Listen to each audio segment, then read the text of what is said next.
Okay, we're getting started here. I don't know if anyone is still in the chat. Sometimes people are already here when I get in here. Hello, hello, hello, hello. Welcome, TikTok family, YouTube family, Patreon family, our Hoodoo community. Welcome, welcome, welcome, welcome, welcome. Hi, Gen C at TikTok. Uh, we just covered, I hope you watched it. We just covered shamanism again. This time we're looking at voodoo shamanism. This is a very interesting book. I want you to go through it. Okay. And this is where, before we get started here, I have to be absolutely clear with you, because we're going through voodoo shamanism, and you get a chance to see, hi, Papa Naga. Um, you get a chance to see how you can come in contact with these spirits through shamanism. Okay, this is the oldest spiritual system, in a form of initiation with through spirit when you go into shamanism. This is when you again you have to high Kels bells. You have to again start again really looking at your experiences and validating your own experiences, because these spirits are going to show you. You get a chance to really start working with your spiritual court and see what spirits you're working with at your spiritual courts, whether it is an ancestral guide, an elevated ancestral guide, because you'll see a couple of ancestors that's in your court when you start this shamanism. Now, and we just covered path working. Let me go back to path working because now they're calling it path working. Okay, so when we look at path working, and we've looked at that book, The Initiates of Path Working by what's her name, Dolores. Um, what is her last name? Koritz or something like that. But you're talking about a when we're looking at this author, she's letting you know that these secret societies have hired her to help them go into their mind and access these portals within themselves. Are you keeping up with me now? I'm dropping gems on you. I'm giving you power, but you don't understand what I'm giving you, because you a lot of you don't slow down. You're too busy trying to pick up magic without understanding the science of it. Okay. So again, this lady is telling you you can open these portals within your imagination, within your mind. Now, a lot of us practitioners, we know this. They showed you a little bit of this too on Black Panther when he went into journey and went to go visit the ancestors when he took that psychedelic plant. We're going to get into that too as we move on. We're going to cover this subject extensively so you will understand it. But it's important for you to get your face in a book and start reading these things to understand things about yourself and the power that you have. You're not going to get it. I'll say this again. I'm not trying to knock anybody or anything like that. Most of us practitioners that season, we know this. You're not going to get it by looking at other people outside of you. You're only going to get this by going within yourself.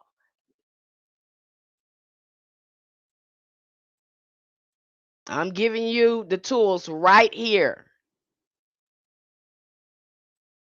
And some of you don't want to access that energy, but you're gonna constantly keep getting duped like that if you think that finding yourself is gonna be through other people or religion. Because I'm breaking down the walls of religion. We over here in hoodoo now. Hi, African O hyphen. We're not talking about religion here.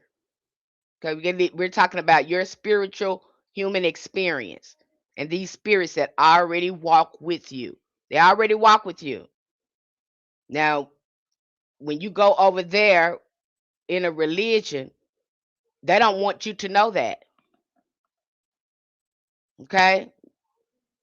You should not be going over to any of the ATRs if you do not have a solid foundation with your ancestors. I highly do not recommend that.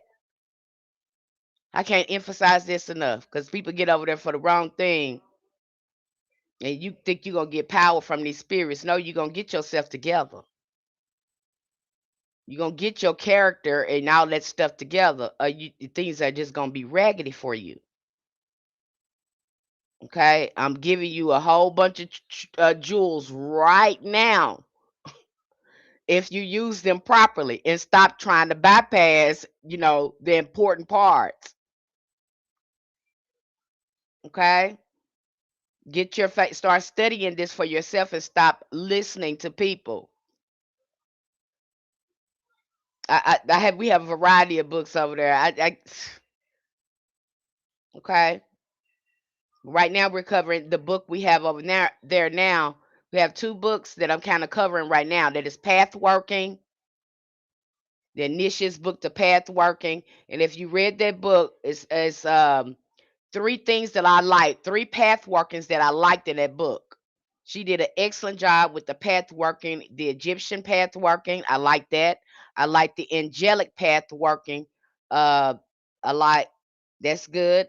And then the elemental path workings, where she sets up a scenario, a guided meditation exercise to help you go in to communicate with the Egyptian pantheon, with the angelic hierarchy, and with elemental energies. This is real. Now, you can make up those meditations if you want to, create your own, use your own voice and your own music, sounds, and go and visit these places within yourself. Your imagination is the key. You've been walking around with the keys to yourself. The kingdom of heaven is within you. It's telling you all the time. So you don't understand how sacred God is. You don't understand these esoteric occult meanings because you got these preachers hollering at you, and you got these people promoting these religions, and you think you're going to find it in religion when the whole time it's going to point to you every time. You can't escape that. Okay. So again, these energies are, and if you have a poor imagination, you have poor visualization, you don't you don't regulate your emotions and your feelings are frozen, you won't get nowhere and sit down and be still. You missing everything just like that because you too busy thinking this outside thing is real when everything that's making the outside world is within you. Okay, this is why most magicians and people that's practitioners, they stay alone because they don't know want anyone disrupting the magical world they had created, because it was in the inner them. Now it has manifested on the outside. They don't need anyone coming in disrupting that. It takes a frequency, it takes dedication and devotion and commitment, because this is a way of life. You better be careful what you're getting into. This is a way of life. This ain't no fly by, I'm gonna do a spell and leave it alone thing. Long time practitioners, I don't care within any magical system, most of us we work in solitude. Most of them don't like being in no big groups, things like that, because we know what this is about and we know what they're trying to do.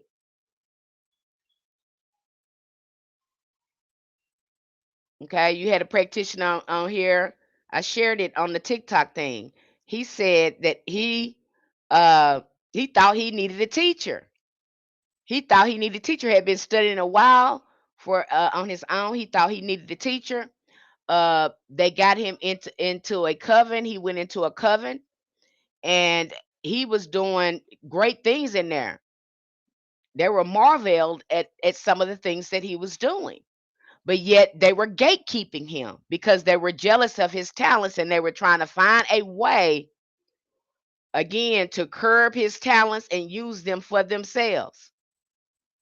Something happened, I think, with him. He was able to help somebody, and that's when he realized that he didn't need a teacher, and that he realized he was able to see himself and see that he knew more than he was actually admitting to himself. But he only saw that because he helped the client. He was able to see, wait a minute, I do know stuff. I'm following these spirits are helping me, not these people. I don't need no physical teacher. I need to listen to my spirit guides. I need to listen to my guardian angel. That's who I need to listen to, not the people. You got to understand that. And even if you come to me and you say your ancestors told you something, you're sharing it with me. Okay, my high royal goddess, my job is just to, make sure you're keeping yourself safe and making sure you're using your discernment in your practice. That's it. When you tell me, I'm like, "Oh, okay, the spirit told you to do that, then do it." Even if I tell you to do something, I'm gonna always say, run it by your spirits first, because just because I say it don't mean you should do it. Okay, run it by your spirit guides first. Don't be listening to people. They can tell you people. In God, we mean well, but we are flawed. I can admit that I'm flawed. I am not perfect.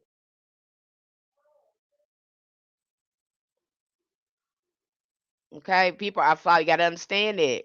People will lie. People will manipulate. Do they mean to do it? No, because the way this world, outside world, is set up is to manipulate energy. You need to understand that. It's everything built on manipulation. Look around you. Okay, I have to make that absolutely clear to you. That's how a lot of your energy is being stolen through manipulation and deception. Do you understand what I'm saying now? You start putting things together, you start understanding energy and how people are taking away your power with this manipulating deception. You will listen less to people and do your own thing, and really to really gain confidence and trust in your spirits. You can't give a damn of what people think or say about you. And that's the truth. When you get to that point, things gonna look better for you. I promise.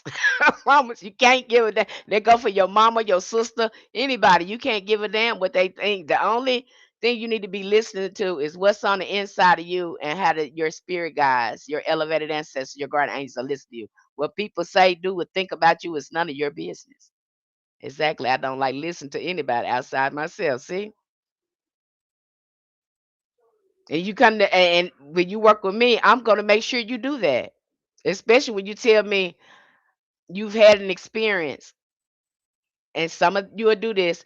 Well, Miss Penny, am I making it up? I have to tell you, absolutely not. Why did you just say that?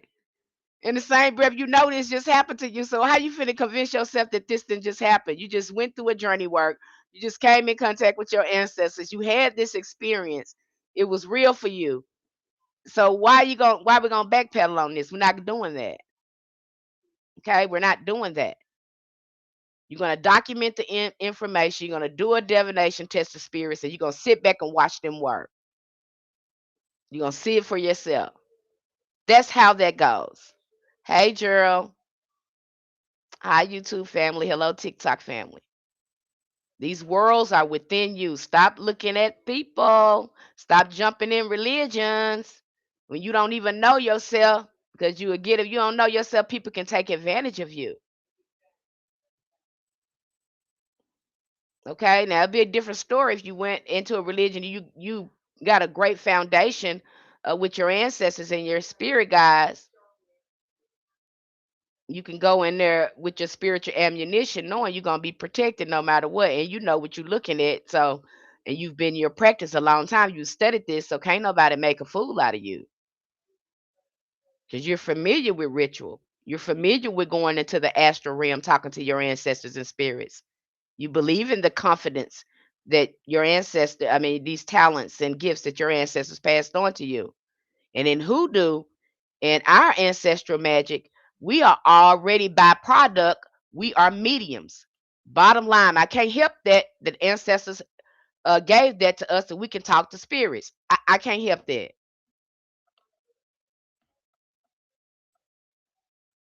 That's what this is about. I told the supervisor I don't like explaining myself. I'm sorry, and I know that's right.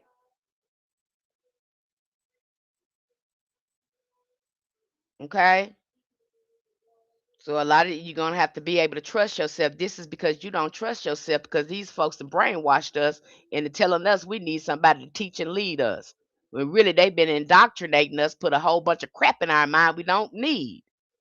They done convinced us not to trust ourselves. And I got to get you to going back into trusting yourself.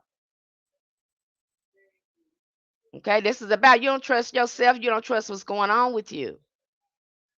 But if you're serious about this and you have sincerity and you're dedicated, these spirits you're going to have an experience.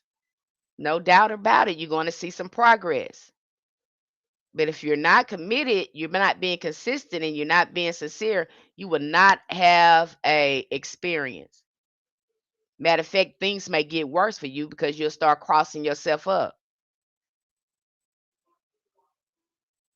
You can't be doing the rituals and all that and ain't changing nothing within yourself and you still raggedy, because a lot of these things that we want, it's not because we don't have the magic, it's because we got a trauma and we blocked in certain areas and we need to heal. You don't need to do no magic, you need to heal. Most times it be that. It be the way we're thinking and the lack of the disconnect that we have with ourselves.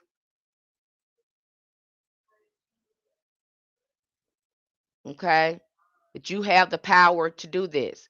So I hope in our community, if you have the book, The Initiates to Path Working, I think her name was Dolores Norritz or something like that. I tried to find a interview with her, but I could not find an interview anyone did with her.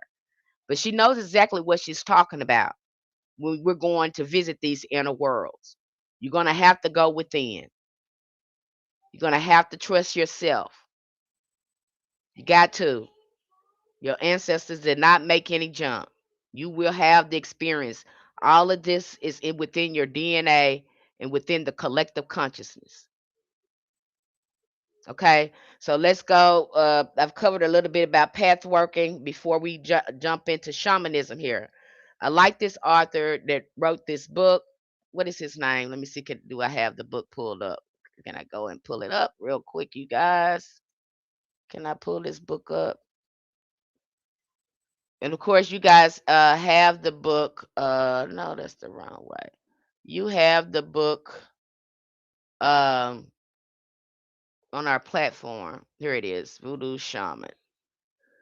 This book is by Timothy Booth. Well, no, Heaven, forward by Tim Booth. Okay, so it's saying Rouse Heaven, forward by Tim Booth. And this guy, what I love about it, because when they initiate these people and they pay their money, hi Tina, when they pay their money, I just love it because something about them that knows that this is not ethical to a certain degree. It's not fair to outside people. But when when they initiate these people, they go right out and write these fancy little books and help us on our journey. Okay? They got to go out here and they got to share this stuff with us. And so I love it. We get a chance to look at it from someone who's been initiated into the practice, who's giving you some inside information on how they use journey work in voodoo. Yes, you're going to see it in every indigenous culture. They getting somewhere and sitting down, closing their eyes. Ain't nobody just sitting up over no altar praying to Oshun and doing prayers. No, they getting somewhere and sitting down. They're going within. Because you got to remember, these are ancestral spirits, especially if you look like me. Can't nobody stop you from accessing something that's already within you. It don't even make no sense. You don't own it. No one owns a spirit. Not like that, a collective spirit that everybody been working with. Nobody owns that. Nobody owns the angels. The angels will work with anyone. They don't care about your religion. They don't care who you are. These spirits don't look at religion like that. This is totally different in their realm. In their realm, in the spiritual realm, there is no boundaries. That's only here in this world for manipulation and deception. I'm telling you how it works. And you see, we got to deprogram and decolonize a lot of this religion. You see, we have to do all that. You don't think it's going to be in other religions? Yes, it's going to be there. because humans are flawed. Do European cultures have similar types of counterpart?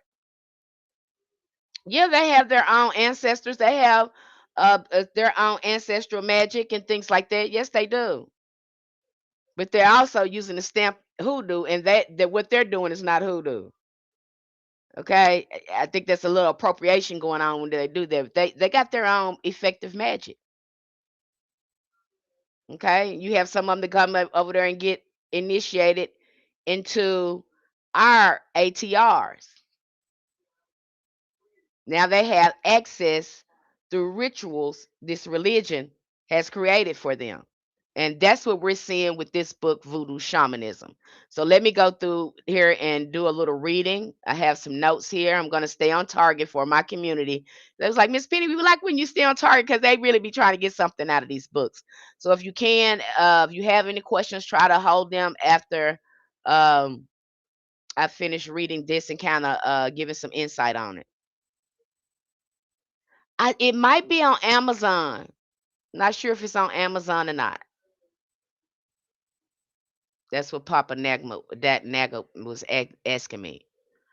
Voodoo Shaman is a rare book, one of the that not only explains the philosophy and structure of voodoo, but also gives readers a direct access to its practices, meditations, and initiatory wisdom. And he's letting you know in the book that this is what they do during initiation. It does not treat voodoo as an exotic religion or an anthropological curiosity. Instead, it reveals voodoo as a living, adaptive spiritual science that trains the practitioner to reclaim personal power, deepen ancestral connection, and cultivate a relationship with unseen forces. The author's approach is experiential rather than academic, reminding the reader that voodoo cannot be dissected, categorized, or intellectualized. It must be lived, embodied, practiced, and entered through ritual, trance, and direct contact with spirits. Do you hear me? Same thing with hoodoo. And we're going to go through voodoo a lot more because we got some more books we're going to cover. So I'm going to be coming here again because I want you to thoroughly understand that I can't tell you not you're not going to run into voodoo with hoodoo because it would be interchangeable. You see what I'm saying? You will cross the line. Has nothing to do with no religion. This is ancestral. I got to get you to going back to that because all of our spiritual practice is ancestral. And sometimes they will roll up on you in the meditation, or you will be doing a ritual and you will see an archetype pop up through a person. They'll manifest themselves like that. Somebody said to me, "How do you know if books you reading are even true? A human wrote it." This is somebody, again, sharing their experience. You're gonna know it's true because you're gonna resonate with some of the things in the book. You're gonna pick up something, and it's gonna be you're gonna resonate with it. I wouldn't trust nobody who up here saying anything and not having a scientific discussion on you about the topic because a funky pair of lips would say anything, and you are being gullible to believe anything somebody say. And if you can't read too, that's why reading is important. How are you expanding your consciousness and your mind?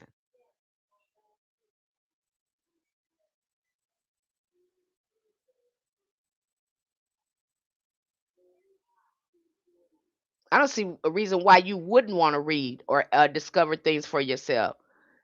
Besides for the fact, again, this is vampiric type of behavior when you want to extract information constantly from people and don't want to study for yourself. This is being the common norm now. Lazy consciousness. These people can be uh, easily misled. A good example of this, and I'm gonna talk about it because it's been coming down my timeline a lot, is the Somalia people. Those people are totally brainwashed by their religion. They totally brainwashed off that religion. They marrying themselves. They don't even have to marry cousins each other. They keep marrying. They're inbred. These are inbred people that is thoroughly brainwashed. And they should have and they have been traumatized. They should have been getting in some therapy before they were even allowed into the United States. Being around that much trauma for that many generations, that long, it changes the wiring of your brain. So now they're going over to the United States stealing and then trying to take it over like their country was torn over. They're going to repeat that trauma. And makes it even worse because their religion and the doctrine they have in religion further brainwashes them to justify that, just like Christianity. So, America get a chance to see a reflection of themselves too, because that's the type of stuff y'all did when y'all took over other people. Now you get a chance to look at yourself. You let somebody come over here to do the same kind of stuff you did. Is it right? No, it ain't right. Y'all should have got them people counseling. They was been there for generations. You don't think that changed the way they think, the way they behave? They don't understand what's going on with them. Their ancestors was under that kind of stuff for a long time. We've been trying to tell you that about us. We traumatized too. You keep leaving a mess and scarring people, and you think that that's supposed to heal overnight. Absolutely not. It's not gonna happen. Some people need to counsel just like we need counseling. I have to tell people in our community we need free health care. After all the stuff y'all done to us, we shouldn't be paying for no health care. You knew we got a whole Holocaust that happened with us. You mean to tell me we ain't got free health care, and then you gonna pay? You claim you done messed up our country, and you claim you kidnapped us from somewhere else, and then you gonna charge us to find out who we is through a DNA test. It's just insanity. Lord, the more I be in this world, I'm sorry, ancestor. The more I be in this world, people, you look at people totally different. You look at people totally different, looking at that regular stuff. I just can't tolerate it. I can't tolerate it. I'm like, God, why I'm here? Because this is the most ghettoest place, the energy siphoning place I've ever seen. These people love to siphon your energy. They love fake stuff. They love fake stuff. And I don't like no kind of fake stuff around me. No manipulate me. Don't play with me like that. You're not gonna play with me. I'm just not gonna do it. You're not gonna play with me. I have to sit over here in the corner by myself. That's what I'm gonna do. But you ain't gonna play with me.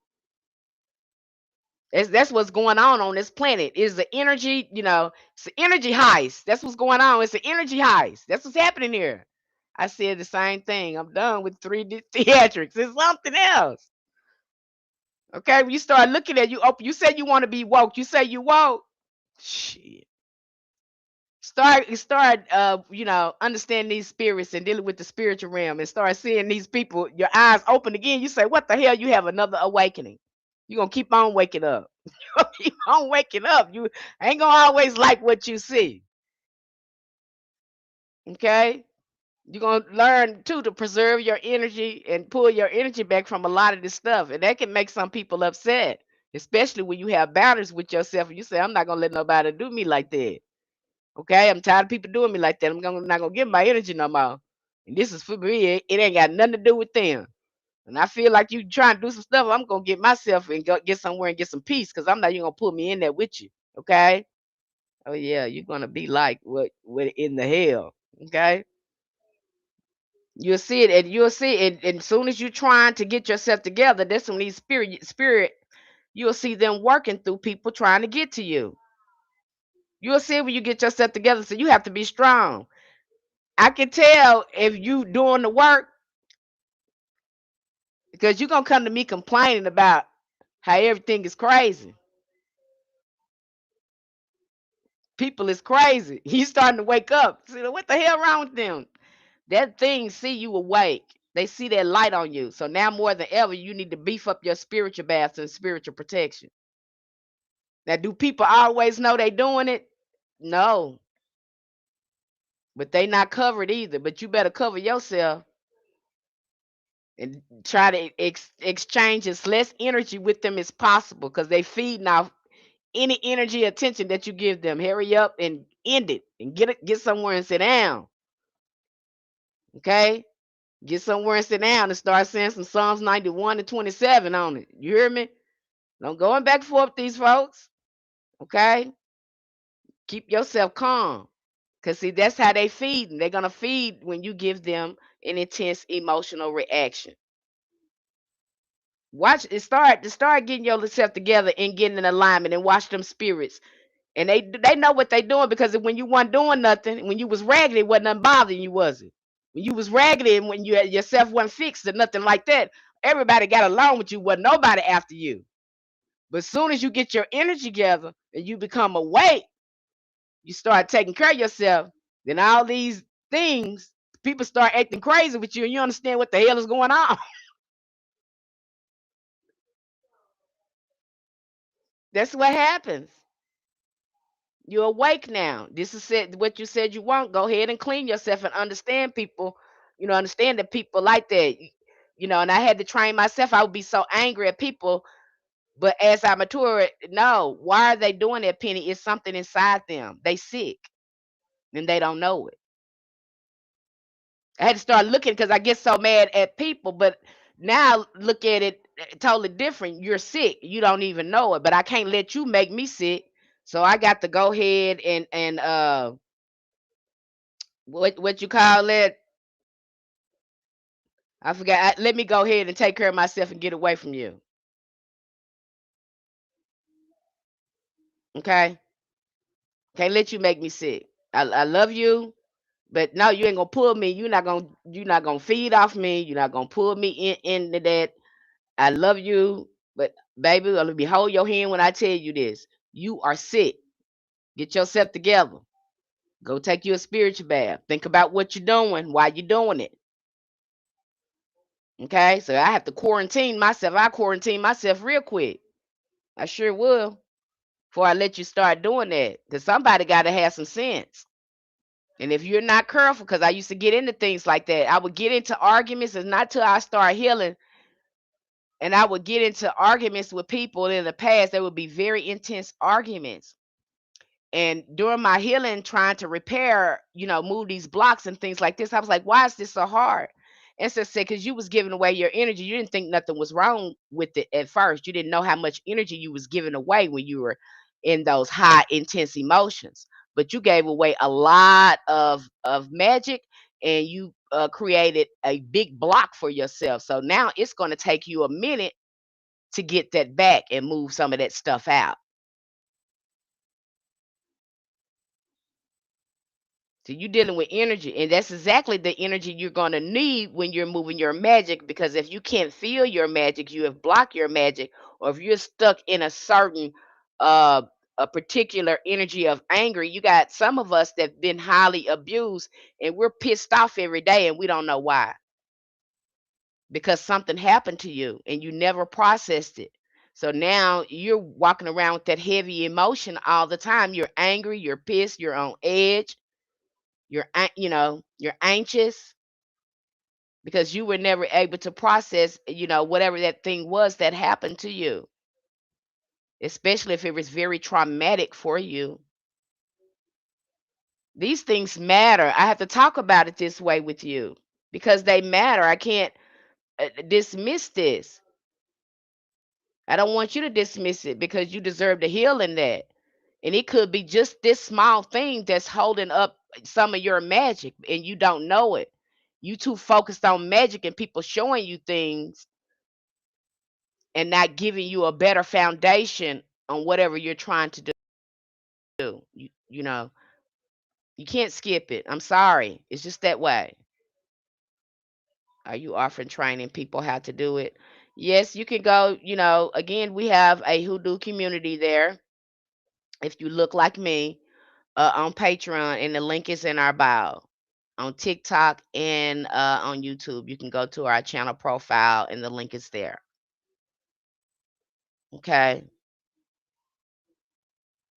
But again, this is important. So healing yourself, and these spirits, they're not going to move for you if you're not focused on self mastery. A lot of your magic is going to move because of inner alchemy, self mastery. When a lot of us, we're not ready to do the shadow work and do that. But the better you can be with yourself and master yourself, the more control and more success you're going to have in your work.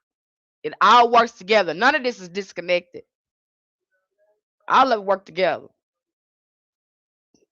And anybody who's been a long time practitioner that understand this, that study the science of magic or the unseen sciences, they're going to tell you this.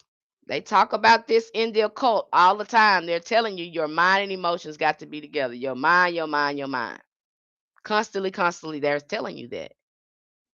Your emotions, even in your angel books, the angel book that you got over there, it was telling you that these angels are good for repairing your emotions. That's why I get you to working with archangels to start again helping you reach those higher frequencies, to start healing yourself. And you'll start noticing a difference in your energy when you start working with them. Okay, let's move on. It says one of the most important truths made clear in this book is that voodoo is syncretic in nature, just like hoodoo. It blends African cosmologies with a meridian practices. Again, he had to go back to American remnants of pre-Christian paganism and even Catholic symbolism. It is adaptive. Its adaptability is not weakness, but a sign of living power. African villagers transformed into Caribbean slaves. Those slaves became healers, root workers, Hougans, Mambos, and many later migrated into the cities of the Americas through every area, every era, and every landscape. The spirits adapted with people. This mirrors the path of hoodoo practitioners who often begin the root work and ancestral devotion, only to find themselves drawn naturally towards deeper cosmology, trance work, spirit partnership. The evolving call of voodoo echoes through all African diasporic traditions, inviting practitioners to remember their origin. So it's going to happen if you are, again, you're doing hoodoo long enough, and then to be able to understand hoodoo, you must look at voodoo. You have to look at an ATR. There is no way around it. And if you stay with hoodoo long enough, and I think people have been having this experience, but they don't know what to make of it because they have these people that's in the religion telling them they can't talk to the spirits if they're in the religion. It's just not true. So stop telling people that lie. You made them religion. You made a religion surrounding the spirits, but the spirits are ancestral. They are not religious. Let's be quite honest here. I ain't gonna lie to you. I'm gonna tell you the truth. You would not have the religion without the ancestors. I have to tell you like that because it's the truth. They can't tell you that because they're trying to promote their religion.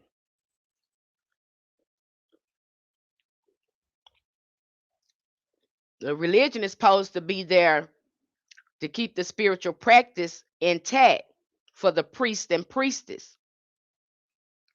It's not so much into get people initiated because your ancestors have to lead you over there to do that. You have to be called over there by spirits, not by yourself trying to think you're gonna go over there and get some power.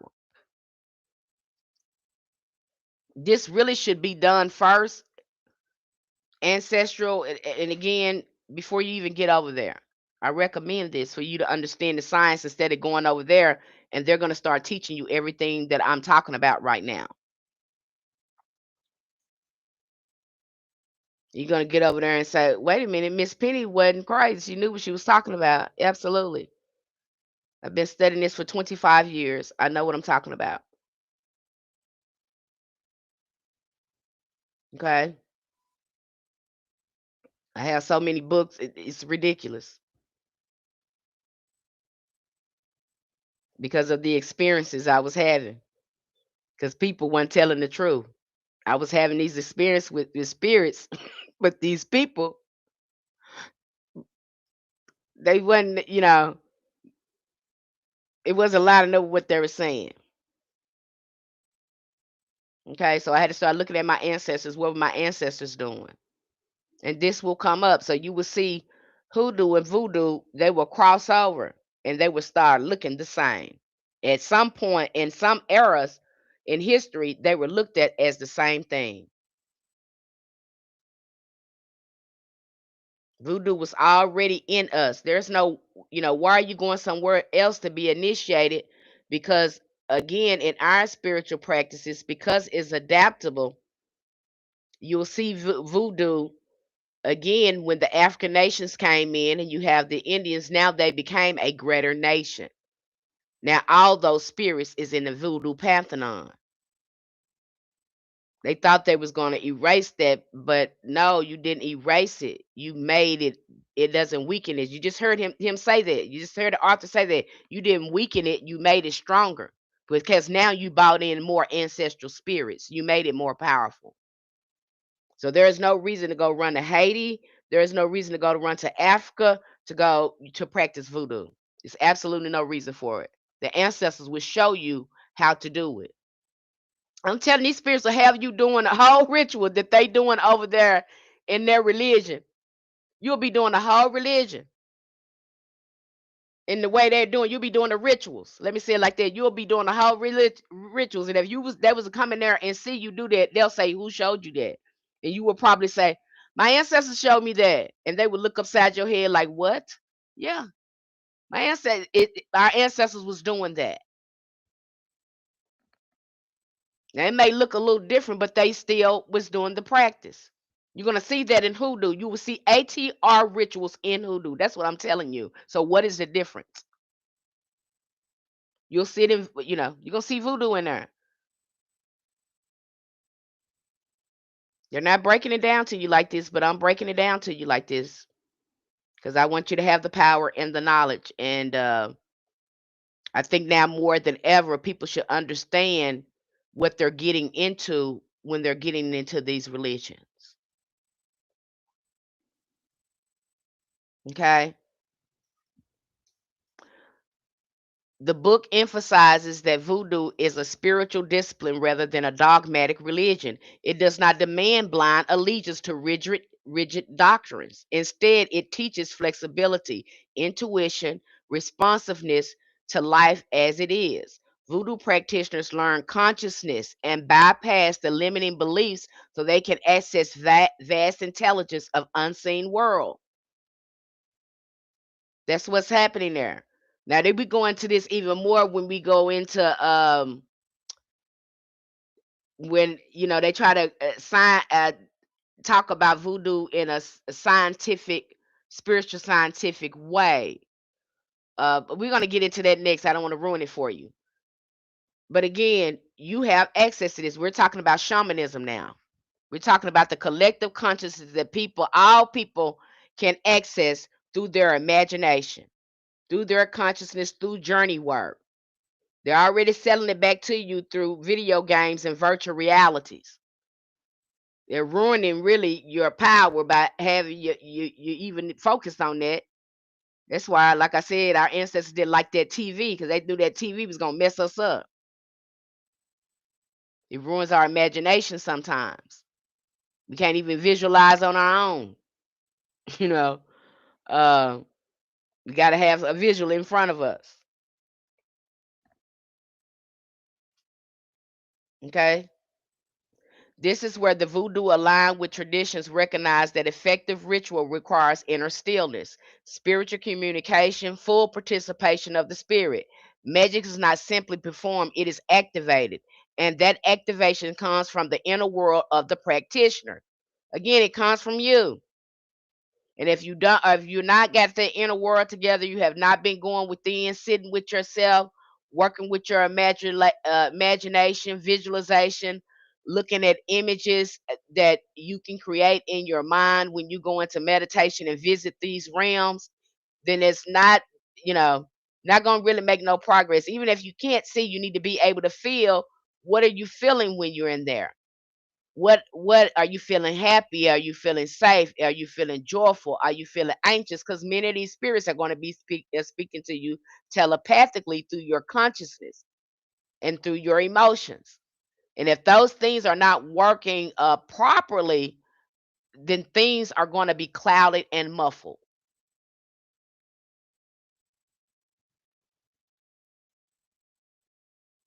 Has to get somewhere and sit down. Have to get somewhere and sit down. So when I tell you this, I mean it literally.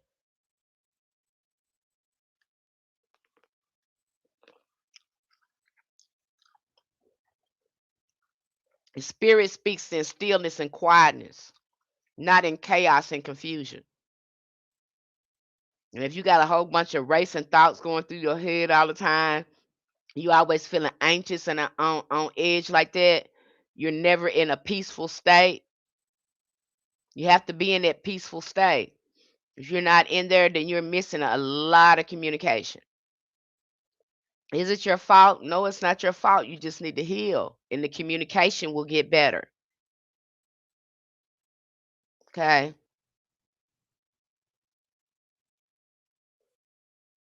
I can't teach you thing too. I can't teach you how to get still. You're gonna have. I can't have any control over your internal operations. I don't have any control. You have to get somewhere and sit down and ask yourself, how come you can't do it?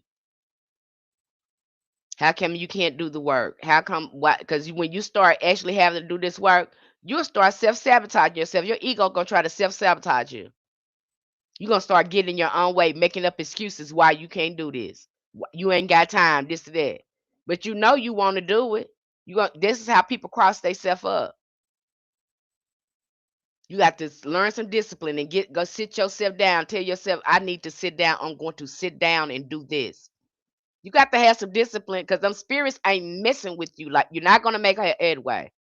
And some of us have poor discipline, poor time management. Experts this field, and others always leave out the imagination. They bring up emotions, but never imagination. And you're so right, seekers of no. Your imagination is the most important thing. And I have to get you to understand that because I have some people, because it's so easy to them, it was so effortless once they let go. Because some people can't just let go too and just let it happen. Your mind know exactly what to do. When you set the intentions and you tell your mind, I'm gonna have this experience, this is where I'm going, your mind gonna do it. Just let it go. Stop trying to control it. Some people can't let their mind go, their imagination go, and just observe, let their mind do it and go with it. They got to control everything. You got to be able to let go. And the people that don't let go, which we're going to go into that soon, because you have a lot of people that have so much restrictions on their mind. Their mind is so blocked that they have to use psychoactive plants to be able to open up that portion of their mind, or they need, or get the healing that they need. And after they do the psychoactive, they have some plant medicine. They are more effective when they do journey work. Yeah, our some of our ancestors, they're letting you just saw it on Black Panther. So this shouldn't surprise you. These people showing you right there. They do research on these movies and stuff, and they show you. They're not showing you that just for entertainment. These people do research on this stuff. They know what they doing. They be conjuring in front of you. I just told you what acting is. Acting is channeling. They channeling. You seeing spirits right there in front. They channeling spirits right there in front of you. Acting is channeling.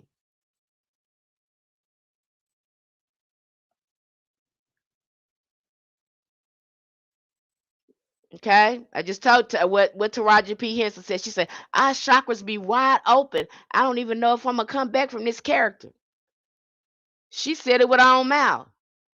See how they playing with you, and see how their characters be so believable. We get all drawn in. We get all drawn into the characters, boy. We they really feed off your emotions. They got to make it real. How did I tell you these spirits feed off your emotions? And what are they doing? Channeling these spirits to get you to believe what's going on.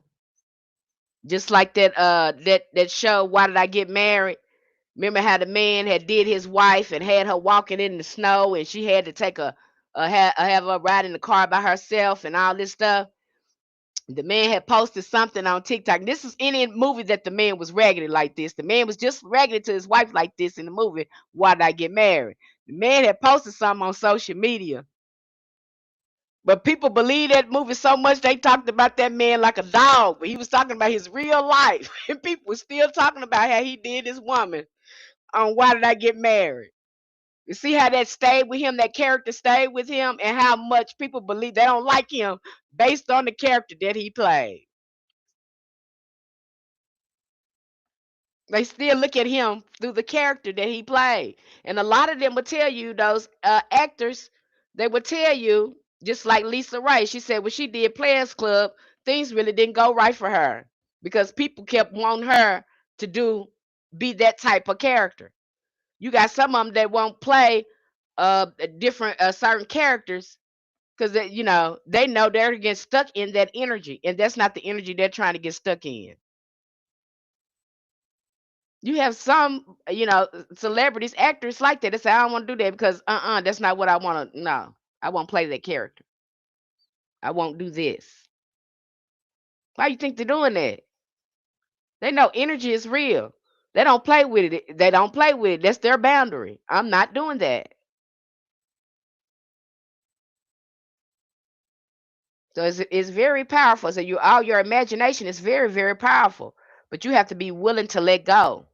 I heard Clifton Powell, he look at Pink and Friday talk about the same thing. I'm telling you, they're channeling. That's why you believe it. Ask yourself, why do you believe this? How do they pull you in these movies so much? How do they do that? That's just like Lee Daniels when he did the movie Deliverance. They had to have a preacher and minister on that set because stuff was happening. Why? Because they was channeling them spirits on that show.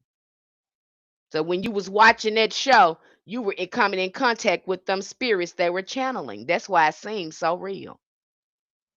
Remember how people got messed up on that show? Dogs died, sister got cancer, all this sort of stuff. Crazy stuff was happening on the show. He telling you that because they're channeling spirits.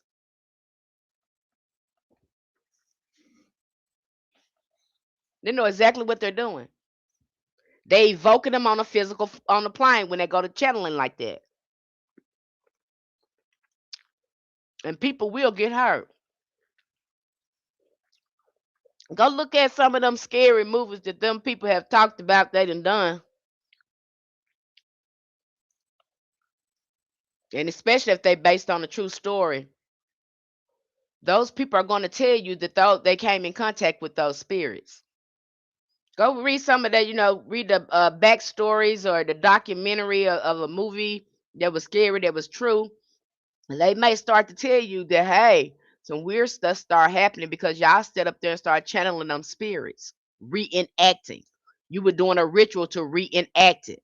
So when you're doing a ritual like that, channeling to reenact it, the spirits look at that like you want me to come there because you're doing a ritual. That's what you're doing. And you keep doing it, taking another take over and over and over and over and again until the spirit then comes there and is within the person because you're doing a ritual by keep doing the take where that's seen over and over again. Does this make sense? Do they know they do that doing that? Yeah, because a lot of them is trained in that. When you take liberal arts and things like that, they go into legend, they go into myth. This how a lot of these movies and stuff are created through legends and myths. I'm about to say them Gregors. Possible. Could be in Gregors too. But I know it's a spirit, it's supernatural, something going spiritual is happening there. Know that. This ain't just no movie and fun and entertainment. These people are putting spirits in your mind, exposing you. Who was that say? They watch one movie and the woman act like she was possessed in the movie. Some movie that just come out. Was it Exorcist? I ain't watched the movie. I forgot the name of it, but they showed the person that's falling out in the theater like something was in them. Okay? You see that with what was that, the bad girls, the baddie, where the girls fighting each other all the time. Now why you want to do that? Why you got them girls up there fighting like that? Why you doing that? Why are you channeling these type of violent spirits like that, volatile spirits through people? Because that's what those young ladies are doing when they fighting each other and acting crazy like that. You feeding these spirits and putting them in a frenzy like that. Why are you doing that? That's what you're doing when you participate in. You got to be very careful where you send your energy to and what you feed. I know you don't look at it like that. You think it's just entertainment. It's so cute. They can fight and they can beat it. Why are they doing that in the first place? What's fun about that? They are making your mind sicker and sicker. What's fun about that? I stay away from people who watch that. They are full of drama. What's fun about that? What's fun about people being raggedy and wretched and stuff? People they are entertained by it. The more the radical and funky and ugly you can be, especially on TikTok, honey, you get all kinds of views. You cussing and acting a fool and just ugly and you just raggedy. Oh, baby, you get all kinds of views. People eat that up. They love you. They'll give you money and everything. The more raggedy you are, the more they love you. They have normalized sickness, spiritual illness,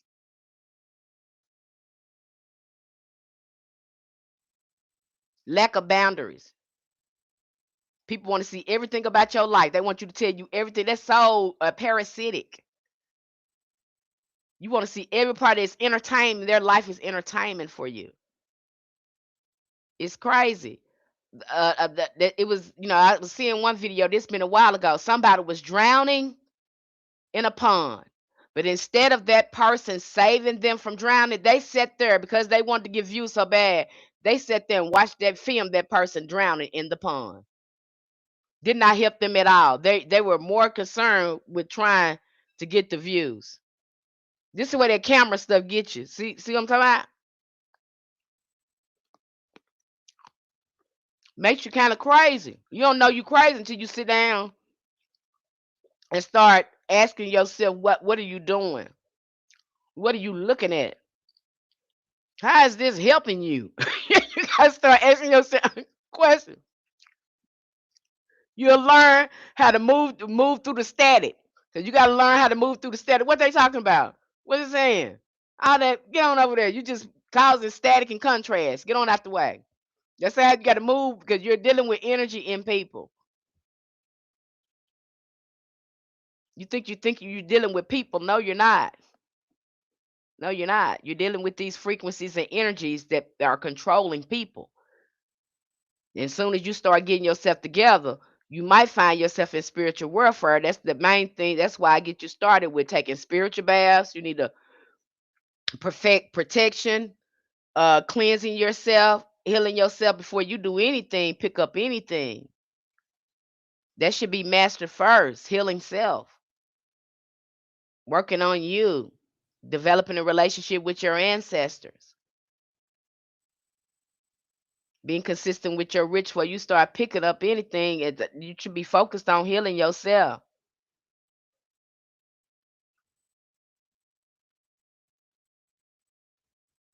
Yeah, I agree. It's intercontainment. You sure right, because they're gonna get in your mind. They're gonna have you thinking within these boxes.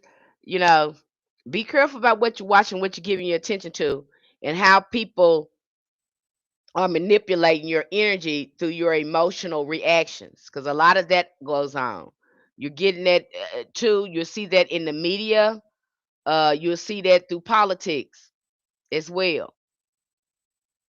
None of their stuff, none of this works without anyone manipulating your energy. If you sit down with it for a minute, you'll understand this. People are in the business of manipulating your energy and controlling your mind. They can't manipulate your emotions, then they can't control your mind.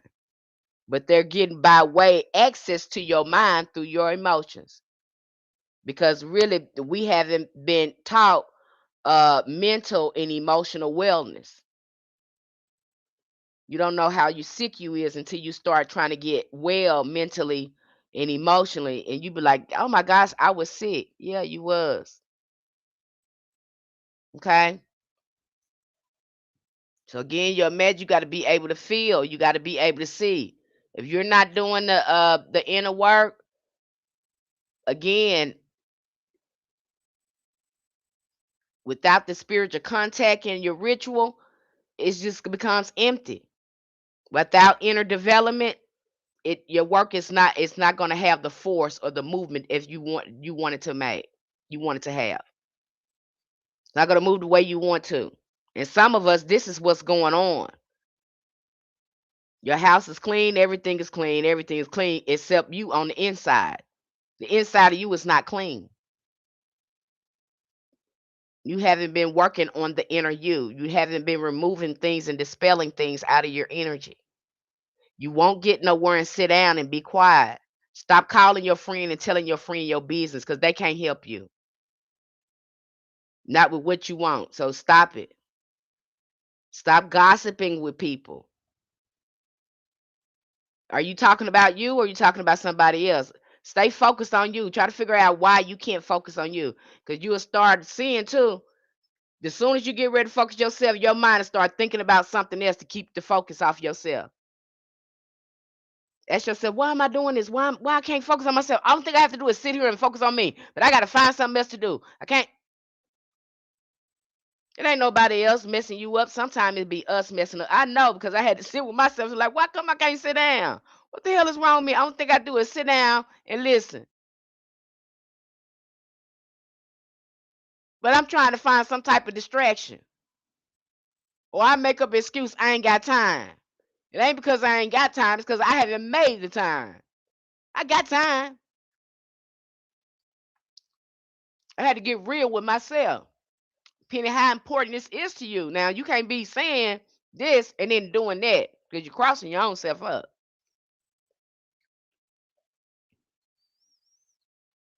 You got to be willing to sit down with yourself. Because I have people come to me, I don't know why things ain't working. I got this altar and I got this going on, and I've been working. My thing, them they probably could be every, and I'm my altar clean and all that. And the main thing I ask them, do you sit down and be quiet? They are baffled. They're like, what you mean? No. What you mean? You got that up there and you just passing it up. You're not sitting down there and giving yourself 15, 20 minutes of a break of a day to recenter, to talk to spirit, to get guidance. Because when you put that up there, that's what you said you want, right? It ain't up there for decoration. You're supposed to go down there and sit down and be quiet. Well, I be busy and I be working. Well, them spirits gonna be too busy and they gonna be working. They ain't gonna be studying you. Because if you ain't studying them, they ain't studying you. That's the message that you're giving when you put it up there. You're crossing yourself up doing that. You're sending the wrong message because these spirits gonna be speaking again. They're looking at the rituals and how you're communicating with them. And they're gonna reciprocate whatever you put out there, that's what you're gonna get out. You ain't gonna get nowhere with that. When I sat down, the demons come knocking on the door. Yes, indeed. And that's the time to be start doing the shadow work. Because they gonna come. That's what people don't want to do either. When that do come up, them negative voices start coming up, that's when you know you need to do some shadow work.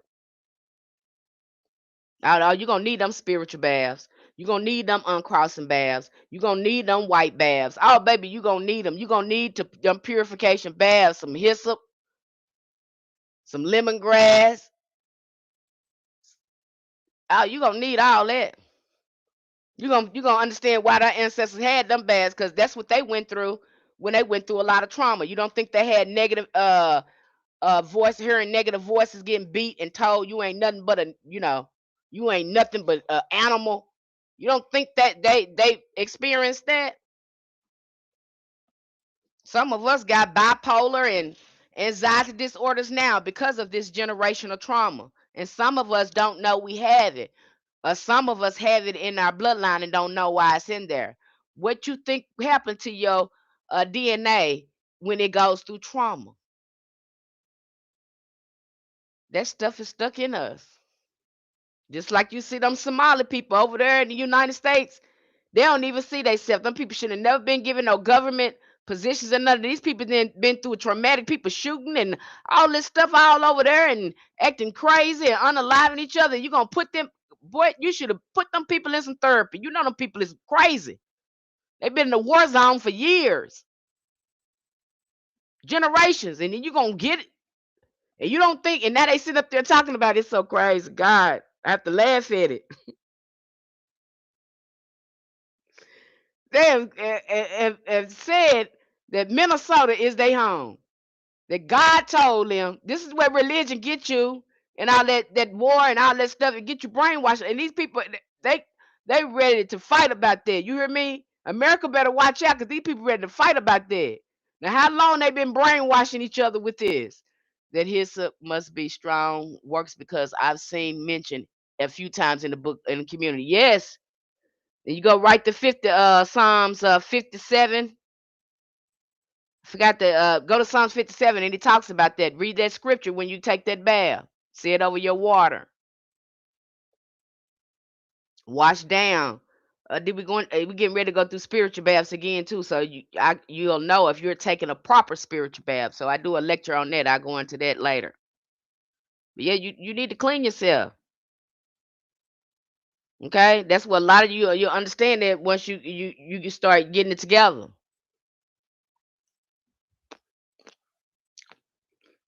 and then accept that you are wounded. And some people don't want to accept. Okay, my mind is sick.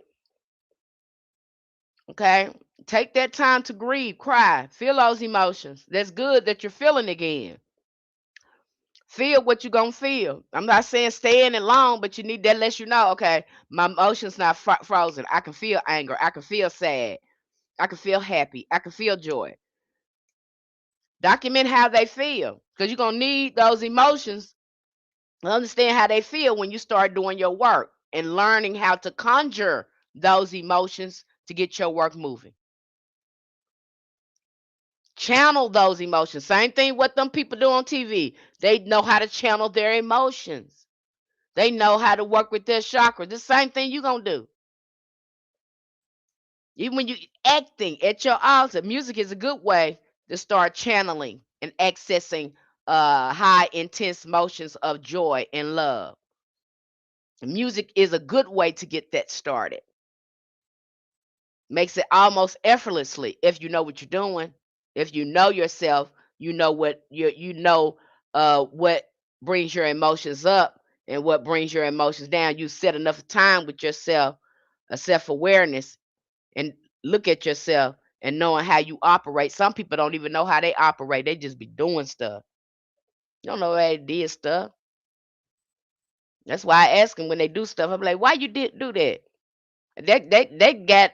I noticed that with my oldest daughter, as I see them spirits working through her.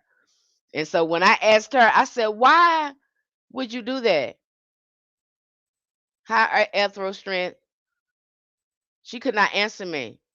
She had to get away from me. Why? Because she could not manipulate my energy. I was not allowing her to do that. She could not answer my question. Because to answer my question, she would have to admit that I'm trying to manipulate your energy to get what I want for my own purpose. People not gonna tell you. That's when you ask them why. You start finding out what really what your relationship with them is all about. What their intentions really are when you get to asking them why. Try not to get mad at them when they do stuff. You know, expose them because that's something they don't want. They don't want that self awareness. And when you ask them why, they're less likely to come play with you like that because you're holding them accountable for their behavior and their actions. So they ain't gonna mess with you because you ain't gonna play with them. You ain't meaning them, but you gonna make them. You gonna answer your questions of why you doing what you're doing and why you're acting where you're acting. Please, that explain it to me because I'm trying to understand you. I really do. I love you, but I need to know why you're doing what you're doing if you want to have a good relationship with me. And I'm gonna let you know why I'm doing what I'm doing. I'm gonna let you know why I'm doing what I'm doing. Cause I love you. I don't want you to be confused about why I'm doing and saying what I'm doing. You can't give that back to me. They can't give that back to you. You know what's up. It's a movie I just watched called Fear. It's showing exactly what you're talking about. A good movie. So question people. It's just like the Mr. Smith on Matrix. Soon as these people turn into Mr. Smith, the same thing these spirits being people like that. You'll see the shift in them. You'll feel it in them. Some people can feel it. They can feel with something off with the people.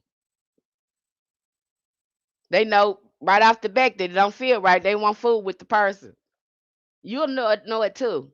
Because the more you learn about yourself and the more you look on the inside of you, and start working on you, the better you're gonna be at discerning people. And even if you don't understand, just like I had that issue with the young lady the other day, I'm questioning myself, and the spirit's like, because I start asking spirit the question. I be like, now what's going on here, spirit?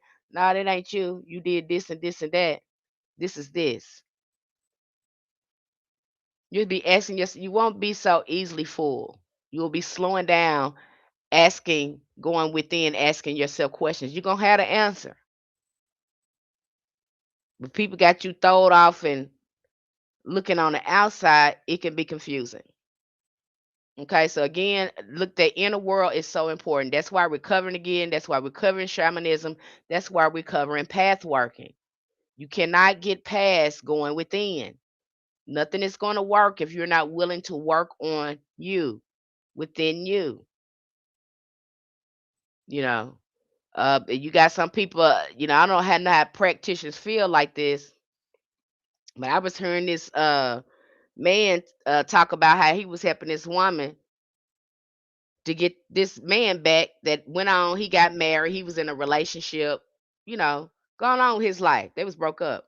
She was mad. She said, I want to ruin his life. I want him back in my life. He just looks so happy and this and this and that. So I want a spell to make him come back to me. Now, if that were me and she came to me telling me she wanted to break somebody up, this man is married. He moved on his life. He gone on. That would be a different approach. I would have said, what's the matter with you? How come you ain't got nobody and moved on? It's something in you that's broken. They want to break this man's life up and not fix your own life. That's how that should be. Because that didn't help her. It worked. The man did the work for her. And of course, it's probably just a business to him. He ain't in the business of healing. Maybe I'm in the business of healing. I'm not in the business of just doing spells for somebody. I dream. But I would have asked her, I would have been asking, no, baby, you need to get somewhere and sit down and heal. That's not how we do that. You need to figure out because you gonna repeat that same regular stuff again. How come y'all ain't together for the first part? Or she would have had to answer some real questions for me. Cause you got a lot of us are codependent, and we can't live without accessing draining somebody energy. You got people like that. They can't be by themselves. They get depressed. They get sad because they don't want to be by themselves. They always want to keep a party going. They always want to keep something going. They just got to keep something going. And when they can't be around people and they can't access people energy, they get depressed. You saw that during COVID. They always got to be feeding off somebody energy. In fact, you got people that follow people just so they can access more of their energy. It's just being popular now. A lot of energy siphon is going on TikTok, on these social sites. That's why you see a lot of practitioners don't come here a lot. They don't share a lot. And some of them don't even have a social media. The most powerful ones probably don't have a social media because your energy can be easily compromised in these spaces. If you don't know how to take care of yourself and you don't know how to stand back, you got to know how to take care of yourself and stand back because this stuff will try to control your mind. That's what it's meant to. It's meant to control your mind. If you don't know how to use it for a tool, you'll easily be controlled by it. Okay. The book also clarifies the voodoo understanding of personal power.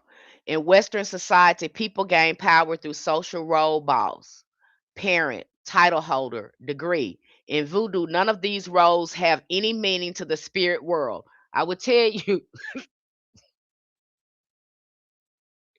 you get a chance to see that it's in this book. It tells you in these books, these titles do not transfer over to the spiritual realm. I don't care what these people calling themselves.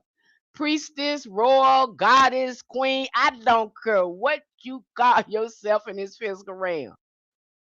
How you rolling with them spirits though? Do them spirits know you? Do they shake and move when you open your mouth? When you call them, do they roll up on you and answer you? I don't care about your title, how you make yourself to seem. You think you got some power. You're trying to impress people in this physical realm. You better be trying to impress them spirits. That's who you gonna be helping you, not these people. You trying to manipulate these people and their energy and get their money and their currency. That's what you're trying to do with that title. It don't matter to a hill of beans over here in the spiritual realm because they want your time. You can always get money, but you can't get no time. And them spirits watching you. Okay? So again, these titles do not transfer. These spirits don't give a hoot about that.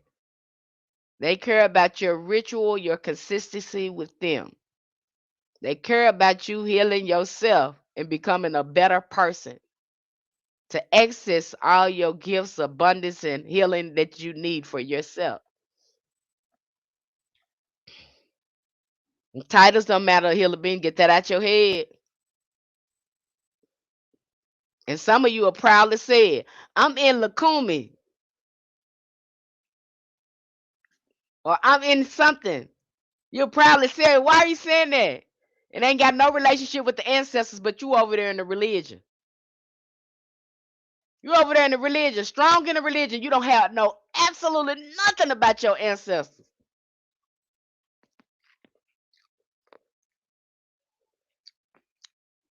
Because when you get over there, you're going to be too busy trying to learn their rituals and all that kind of stuff. Reading books and going through rituals and learning their religious system. Yeah, it's ancestral.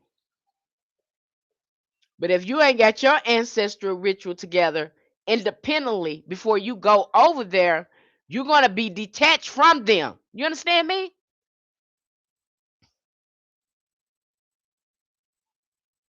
You're going to be confused. Most of you over there in that are confused and have no relationship with your ancestors. Ancestors, this is what you don't get. Ancestors are not religious. That's what's crossing a lot of y'all up. Most of us that's been practitioners like this and we're spiritual, you can't pay us to go into an organized religion. You can't pay us to do it. We love to practice. We'll read about the practice. We'll probably work with some of the spirits in there. We understand the practice fully and can do a lot of the rituals. Uh, we know how to do a lot of the rituals, but we will not go into it because we know what it is. We know what it is. We know exactly what it is. You can't pay us to do that.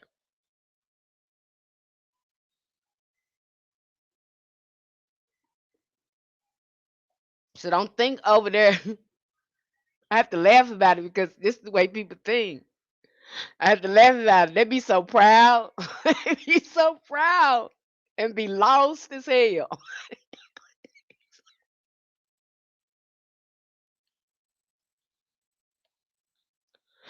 They would probably say I got initiated and da da da da da.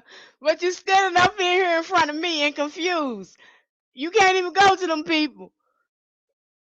They can't even explain to you what the hell is going on. I'm gonna have to give you part of your mind back and help you understand. But you just pay, and they be paying a lot of money too. And I think too, people think just because they paid a lot of money, they rocking with them spirits now. It ain't funny. I have to laugh at it because some of these people actually think that, and I be wanting to tell them sometimes. Spirits say don't tell them because they're gonna get mad. They actually believe this. They believe this, so they're gonna get mad at you. Okay, so let them think that if that's what they want to think.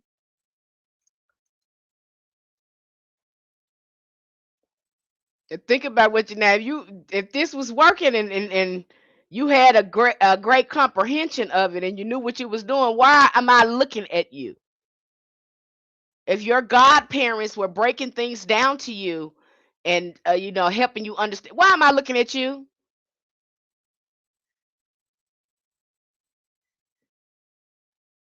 Why am I looking at you? If you throw your ancestors and all that stuff, why am I looking at you? Why are you confused?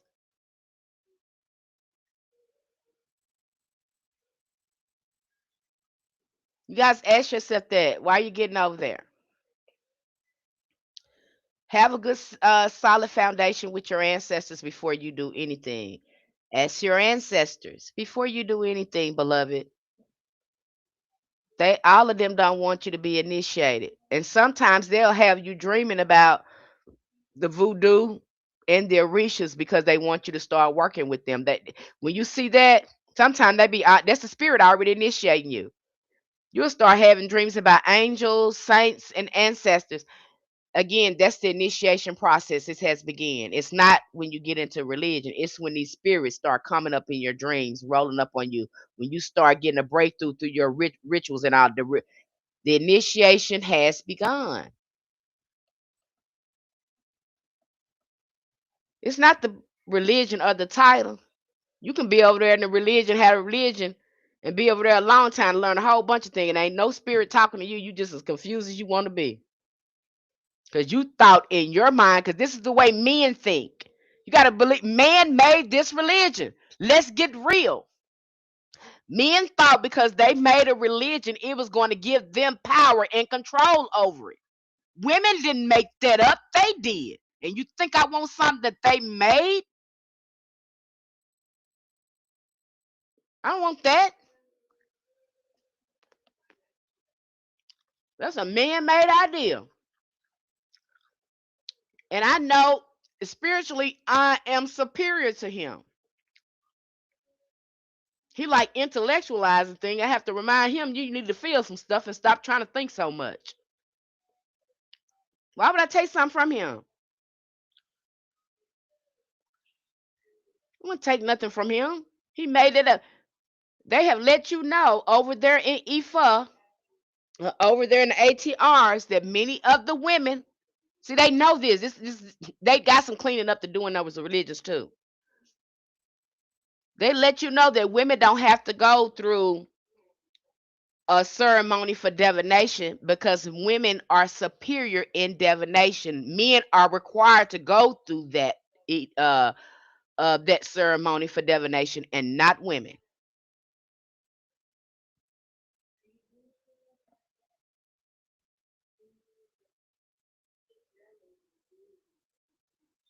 And when they get stuck in a divination, they can't really interpret the meaning. You know who they go through? This is over there in the ATR. I'm not making it up.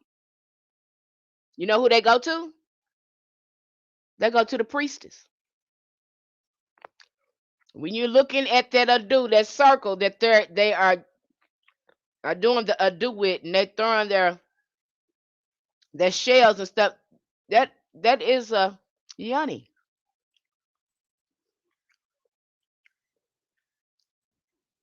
It's divine feminine.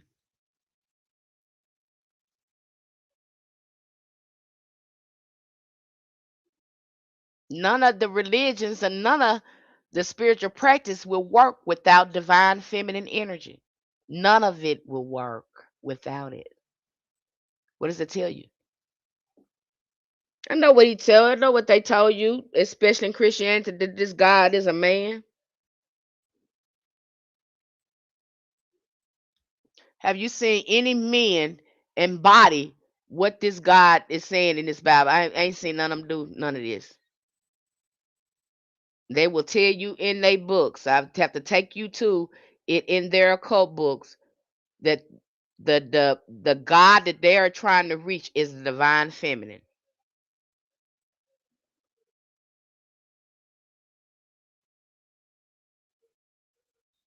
You'll find them in the ATRs too. Some of these you know gods or goddesses in the pantheon are androgynous. They're androgynous.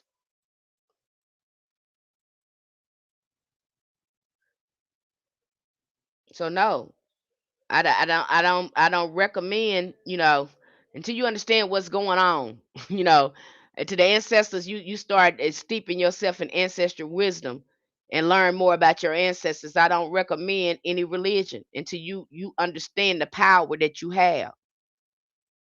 Now, if that's something that you want to grow on and you decide to get over there, then you can make a conscious choice to do it and you know what you're doing. But to go over there and you don't have absolutely no idea what's going on whatsoever, and you're going into another country and all of that, I don't recommend it. You leave yourself open to be taken advantage of because you got some of these babalowos, you got some of these hoogans, you got these people, they flawed, they ain't right. They're in a religion. Anytime you're in a religion, I believe this is my personal opinion that people uh compromise themselves from their spiritual sovereignty. Spiritual sovereignty, it goes out the window when you go into taking an oath into a religion.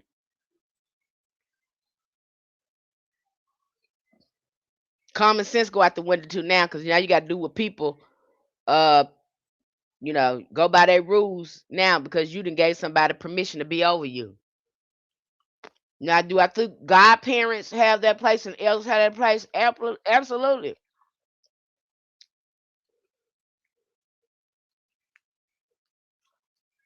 If they're there to really guide you.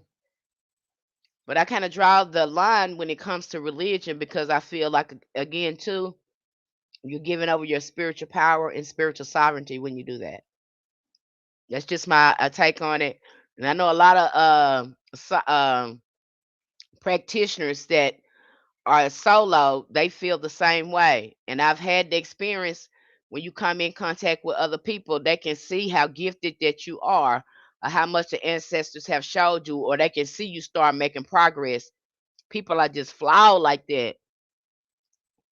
Some of them, and they will try to block you.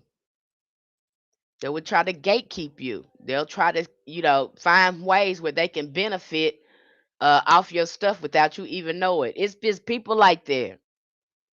I don't have to make this up. You've heard the stories over and over of people having this experience and not understanding what's going on. Okay, I'm not making it up. So I think it's very be mindful of it. A person is powerful only to the extent that the spirits protect and guide them, and only when they actively participate in the partnership. This spiritual protection naturally results in physical well being, clear purpose, and resilience. When the spirits reveal your calling, you no longer rely on temporary validation of society. You won't care what other people say no more. You won't care about all, you got some people worried about people coming in and saying their outs and all that. I had the ancestors tell me one day when I was going through that, they said, who you trying to impress and who helping your life? Them or us? I said, what? Yeah. You call yourself embarrassed, you don't want nobody to see your altar and all this, and we doing all this stuff for you. Who is more important, them or us? I said, you. Well, you better stop worrying about what other people think and being embarrassed because you got this up here. It is what it is. I had to throw that out the window. Okay? My ancestors better go for the heads if they try me.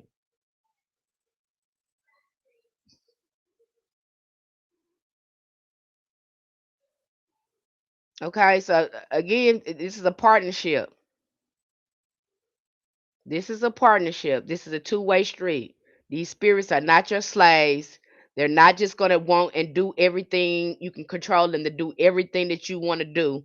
If you are not in alignment with the work, if you are not doing any inner alchemy, because people say, I do alchemy. Do you really do alchemy though?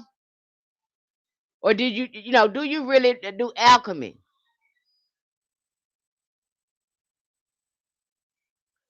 That's you got to be able to do alchemy. What has changed inside you? Because see, y'all using these terms and you don't understand them. What inner transformation have you done? What a difference that you can see in yourself? Because y'all talking about this alchemy. Do you know that starts on the inside of you? Do you know when you're saying alchemy, you're saying AKA shadow work, AKA fix my emotions, AKA fix my mind? That's what that is.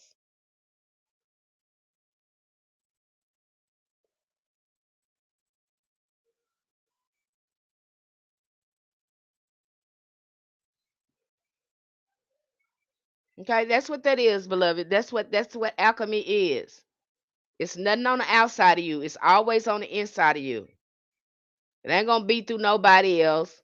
It's gonna be when you sitting down reading these people experiences because you get a chance to look at these authors and read their books and look at their experience, and you're gonna be like, "Oh, this happened to me." You're gonna get some again. Is it going to be identical to your experience? No, because everybody walk with spirit is different. But it's definitely going to give you confirmation that you are actually having these experiences. That's why you need to sit down and slow down and read and stop looking at people and consuming a whole bunch of videos and thinking you're going to get the answers, or following people, getting on their nerves and siphoning their energy, asking them a million questions that you choose not to look up yourself. It trips me out when people they have you have a miniature we're in the age of technology. Uh you have a phone where you can Google anything and find out anything. And instead of people doing that, they'll ask you a million questions because they refuse to read things for themselves. They want to extract information out of people. Or they make a test, they fun, they love testing people. Like you somebody's, I don't know where y'all get that from. Like you somebody's authority and you're not. Who are you to be testing somebody? How you helping that person by testing them? What you getting out of that? Except self-amusement. Yeah, people that ask you 20 million and they have a computer right there. They don't do any research. They won't look for nothing. They won't try to put no effort in. They'll go in right and it be simple stuff. And and I'd be like, oh my gosh, what's going on with them? You say you want to know that and you won't even look. Oh, you want to keep asking people stuff instead of knowing for yourself. And then sometimes I can't get mad when people bamboozle y'all because you open yourself up for it. You invite that into your life because you refuse to do the work. Some of you, some people are like that. It's astounding when it happened. That's be like, oh my gosh, you just gonna do yourself like that? They won't. Yeah, that be something. That's how I tell you. That's how I can tell when the spirits are working through you. They're keeping you bound like that.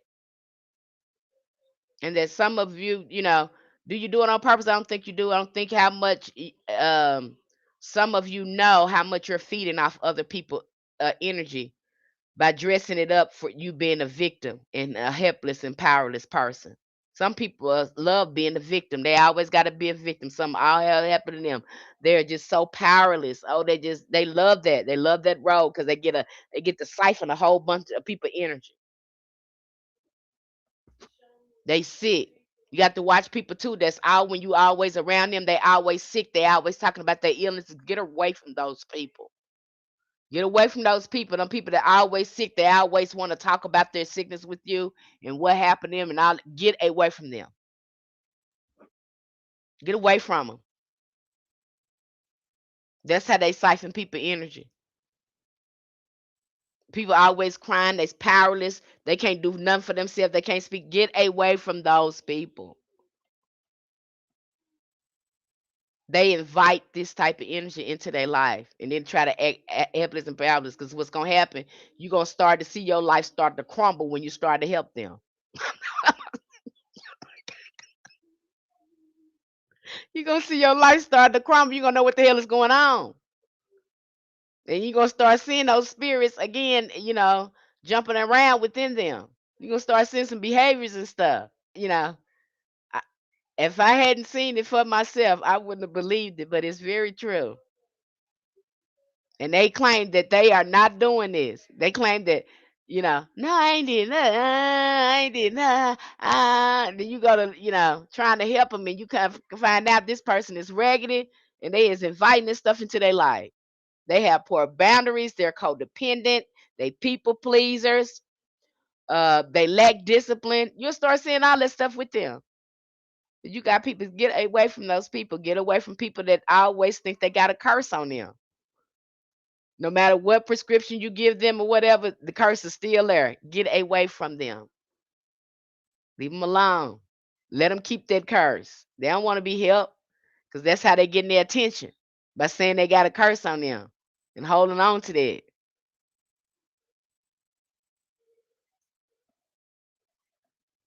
You will draw people, like, especially if you're a new practitioner, it's going to trip you out because you'll start drawing those type of parasitic people.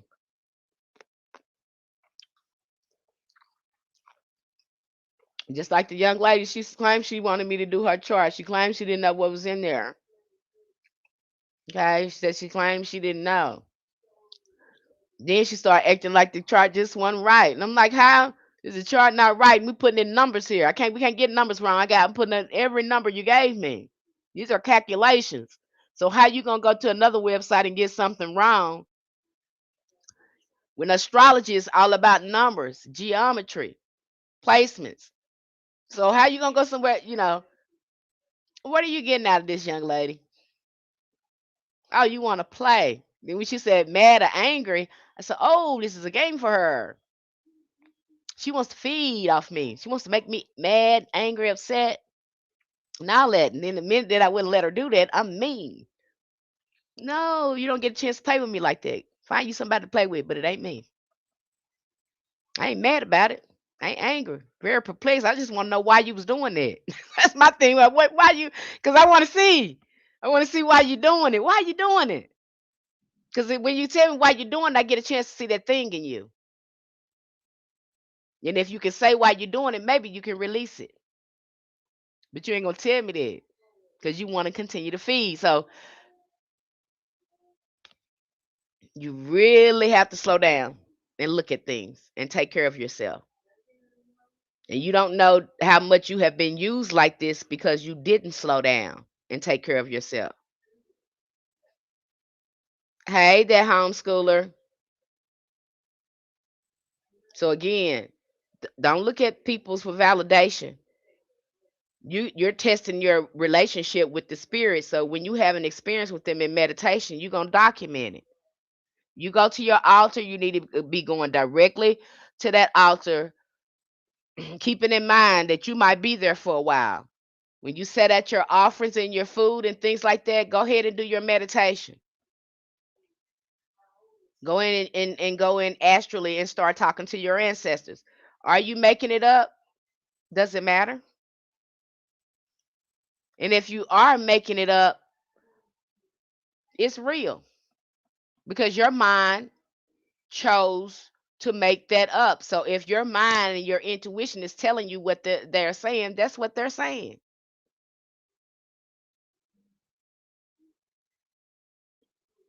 Imagination, again, is the key. If you can imagine it, then it's true. If it wasn't true, you wouldn't be able to imagine them saying that or doing that. So it's true.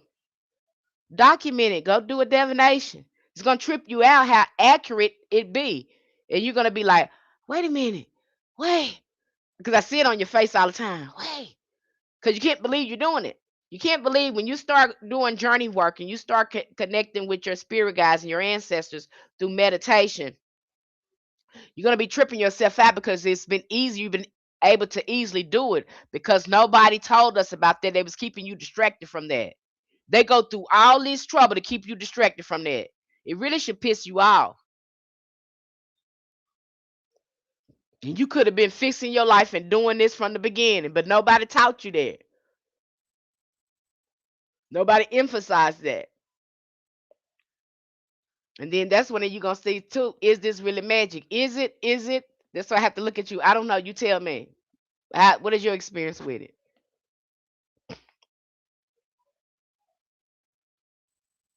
Okay, but you have to sit down with it and trust your imagination and start documenting, doing divinations, and then testing the spirits, watching and see how it unfold. It's gonna trip you out and it'll be right. You be like, how am I doing this? How am I accessing this? I've already explained how you was doing this, but you had to slow down and start going within to start having this experience. Okay, so you're gonna see yourself do it. I promise if you be consistent with it. You become a practitioner who stands in both worlds, grounded in your mission. So again, if you're going to be working with the spiritual realm, it's a good idea to know how these realms work, to start visiting there. See how the spiritual realm look through your inner eye, through your third eye. You are accessing your third eye through your imagination when you can go in and access the spiritual realm. Now, what you will find too, and this is what a lot of shamans was finding when they were accessing the spiritual realm through their imagination. They started finding out that all of them had a uh, common imagery. It wasn't exactly the same, but they were using the same sort of template on their imagination to visit these realms. So your imagination, it's already in there if you trust your mind. What's his name? Carl Jung talked about this too. This is psychology too. So I'm not making this up. They also talk about this in psychology when they talk about the shadow work and the archetypes and uh, the things in the mind, the collective consciousness in the mind. So this is psychological as well. Our ancestors knew exactly what we was doing. They was doing. They understand too that some of these spirits control people's minds and emotions. Some people have intrusions that they will have to go into the spiritual realm and remove a spirit that's lodged into their spirit. You're gonna hear Carl Jung talked about a lot. I think a black man told him. See, everything they learn about psychology and stuff, they learn from us. And what I've learned about especially our culture, black people, we are excellent at psychology. Isn't that something? Isn't that something how these other nationalities will go into America and they really think they know these pale face people? But guess who figured them out to a T? Our ancestors. Our ancestors psychologically examined these people, and we knew they was outright crazy and insane. We try to tell these other nations this, these other people of color, but no, they think they can appease them and act like Pygmisha, Pygmico, Pygmita, whatever they trying to do. Uncle, Uncle Pedro, Uncle Tom, whatever they is, cooning. I'm just gonna say cooning. You think you can coon with these people, and then you find out you're not gonna assimilate or get in proximity to them. Our ancestors have already figured, and we try to tell you that we've already went through. We're not good enough. Maybe if we wear our hair straight, maybe if we bleach ourselves, maybe if we pass for white, we've already did that. So when you hear black people tell you that these people is raggedy, you better have listened. And now you see them over in the Asian community. We glad y'all understand. We've been told you we understand, but you are so colorblind or color. I don't know what's wrong with you because you're sick. They, they got the whole world sick. Everybody is under this spell of colorism. It's sick. They got you over there bleaching their skin and stuff. We've been trying to tell you these people was raggedy. We are psychological geniuses. Look at that. Because the people got to come back to us and tell us, black people, you was right. Them people just raggedy. What the hell? We've been telling you we have dissected them people and looked at them for 400 years. And we have told you about our experience and the magnitude of their insanity. That these people are unreasonable and something is deeply wrong with them. These people actually ate and sat down and ate their food while people swung from trees. You got to be a real crazy and insane out your mind to do that. We already let you know that. I see them here. They really be in these folks' face. These folks don't. You don't know. I don't care what nation they come from. Y'all still got that attitude no matter where y'all from. You pale faced people, you still have that attitude. It's just on you.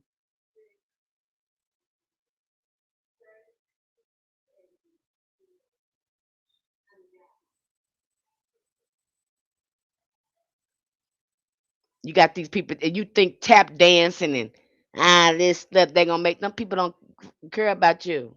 They will hurt you. You don't know who their ancestors is. So it kind of ticks me off when they come back to us. Don't come back to us because we told you that. They even got you mad at us just because of color of our skin. They got y'all mad at y'all in y'all own culture because of y'all own skin. You don't see how sick you is, and y'all carry this stuff on. You go and you bleach yourself and stuff. You don't want to be brown skinned. Something is wrong with you. You sick. And that is the color you supposed to be. It's not natural to be looking clear like that. It's ugly. It's nasty. They don't even want to be that. They trying to be like you. They trying to get brown, sit in the sun and all that stuff. And here you is trying to be a reject. You're trying to work to be a reject. Something blasphemous. You want to look like a leper. I told that woman that stuff. She said, "Oh, you want the bright skin?" I looked at that type woman. I said, "No. I love my brown skin. I absolutely love being brown." And you just don't want to imagine if I was dating how I love my men. I like them looking purple. I like them looking green. I don't want nothing like I don't want that.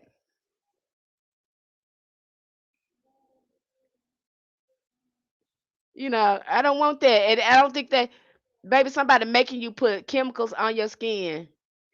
It's so sick that it made all of us sick with that.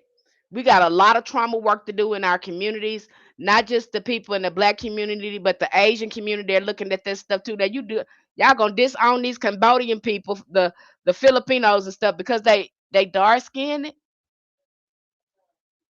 they brown, but y'all all started out brown. So make that make sense. You ain't even the only reason you that color because somebody forced themselves on your ancestors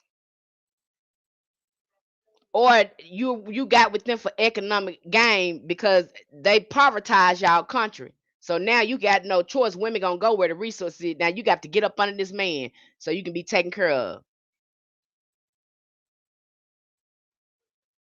They done unalive most of the men that was about something.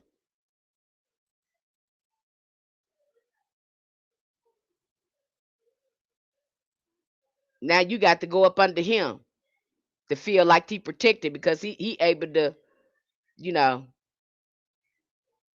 do atrocities with no repercussions or consequences.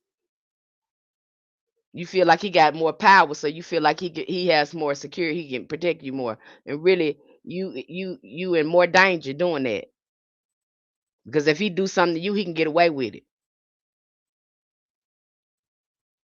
They trip me out. They do it too. They be all up on it. They be all up on it. It's so sick. It's so sick. Okay, I'm not knocking if that's what you want to be with them. But you better make sure them folks is, they ride or die. You better make sure them folks that choice you're gonna make will be with them folks like that. And I mean, they better not have no type of punk in them. You understand me? They better be ready to stand up when it's time to. Don't be going because people that got over there and married them folks, and them folks they just as racist as they wanted to be. They look at you some type of fetish or animal or something. You got to remember too, these folks they'll lay up with animals too. Some of these people they'll look at you no more than an animal. Some of these people lay up with an animal. That's how they think of you. Some of them think of you like they're like a little pet dog. Even these, you really got to watch. Yeah, you got to watch them. They get you in the privacy of your home. They treating you. They got a fetish because they want a slave.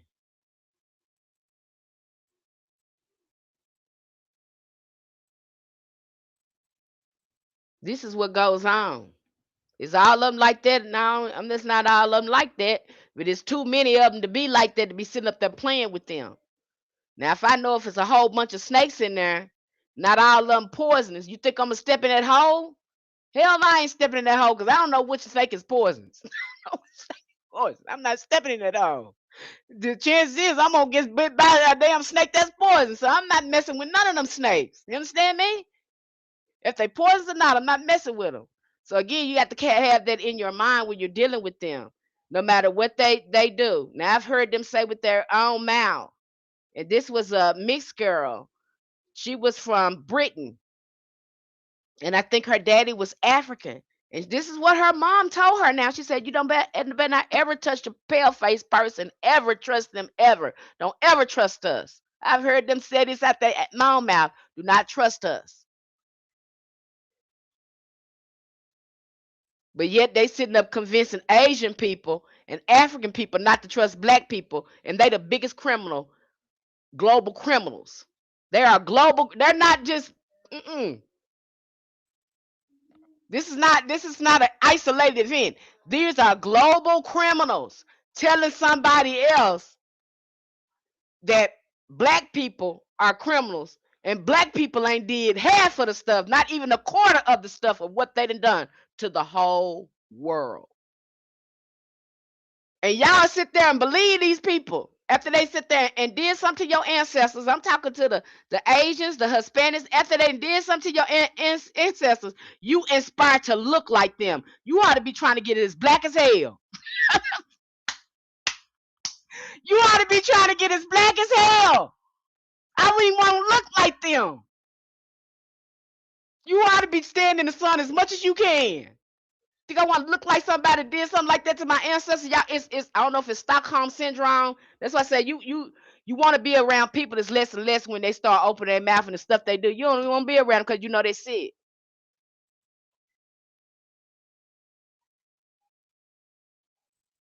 Y'all don't try to get back black. Y'all try to get on. You too dark in the family. You ain't gonna get married. You don't want to deal with dark. And really, that dark person in the family is probably gonna save the whole damn family. They're gonna save the whole bloodline.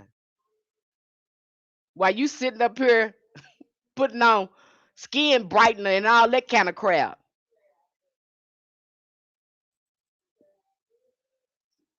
They're at their original state. You the one that reject mutated criminal, got that criminal blood running through you and all that type of stuff.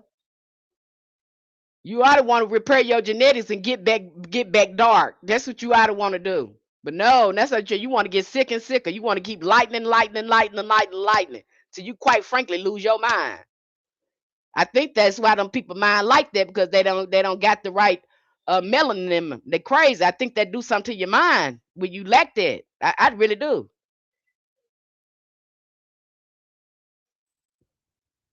Hey, Kosan, Stockholm syndrome, but it's hard to comprehend. They can't comprehend it. They fight for it. They'll fight for these people. It's like, please don't hit Massa. Please don't talk about Massa. No, no, no. Massa's so good to us. No, no, no. We need the Massa. No, no, no. We couldn't function without the Massa. Oh, we need Massa. Oh, even the they got the Asians acting like that. Got the Hispanics acting like that. Go back and look at your family tree. Probably two or three generations, or four generations. Everybody in your family was black, but now you light skinned,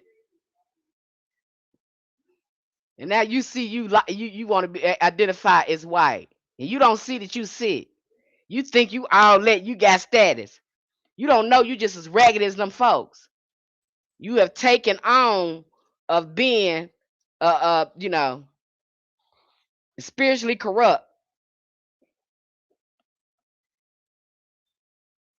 And if you knew how that really looked, you'd be trying to get somewhere and sit in the sun and get brown. That's what you try to do.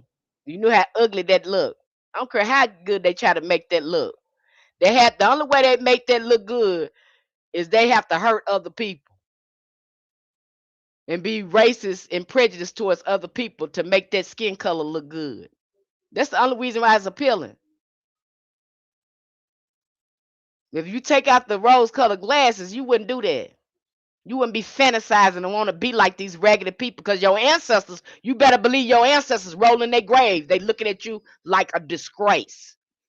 I'm talking to the Asians, the Hispanics, and all that stuff in y'all community like that. You need to get somewhere and heal and act like you even doing your own people dirty because your mind is sick with colorism, with your sick self.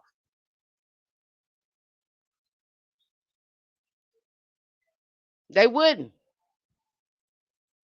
T Babe said they would, yeah, and the Asians they didn't want to talk about it in their community. But we don't want to talk about it. Some of them got mad. You putting our business in the street because y'all want to keep that regular stuff. Y'all want to keep the regular stuff going. That's why the person that's doing the most abuse and using it, they don't never want you talking about it. Cause see, you had people in the Asian community. Why you putting our business out there? Why you telling people that? Why you doing that?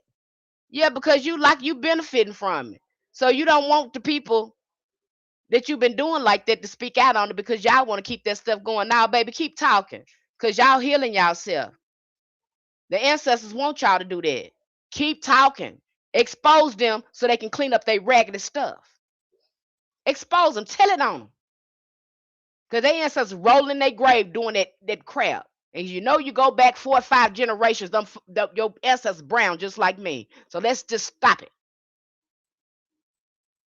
You kidding yourself. And these people never accept you.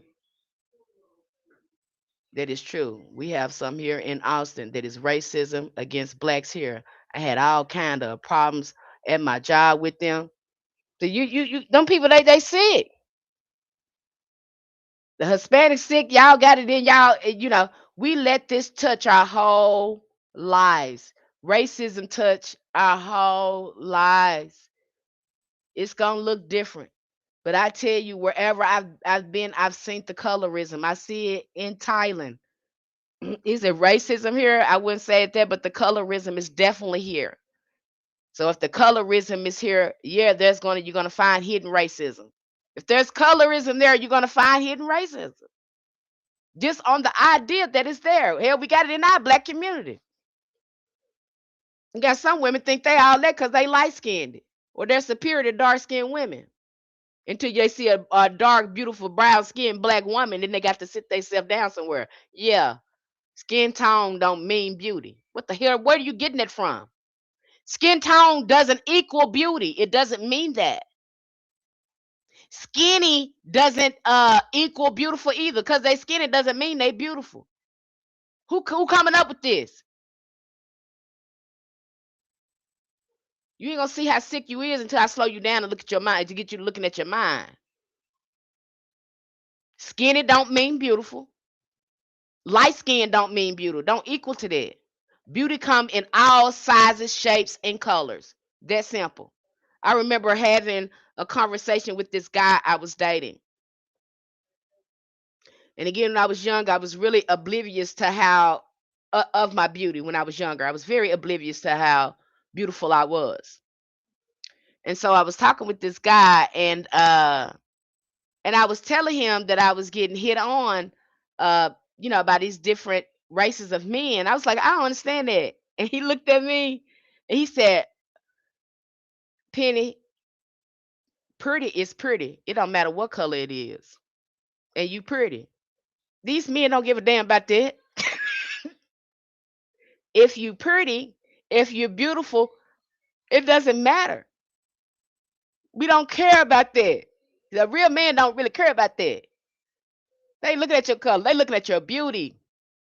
They're looking at how pretty you are, no matter what. So, what are you talking about? And just when he was telling me that, another awareness that came in because see, I was just dating, black men. But when he told me that, I was like, wait a minute. He's like, yeah, you're looking at that from one perspective, but I can see how all these men find you attractive. You don't see that? Okay, so they have been messing with our minds so much, setting the beauty standard, telling us what's beautiful. I had a young lady, a lady, she said she was teaching in China, and she said she wanted to bring more diversity with the Chinese children. She felt like that'd be good with them to get them exposure to other races. So she bought in this cartoon that had different races in it, especially people of color. She said that Chinese children start acting like they were sick. It's ugly, it's disgusting. Take it off. Black is ugly, it's evil. I said, whoa, these are children now. And she was a black teacher. She had to take that video out and not show them that. But then I think the question she need to be asking them, because kids learn that from home.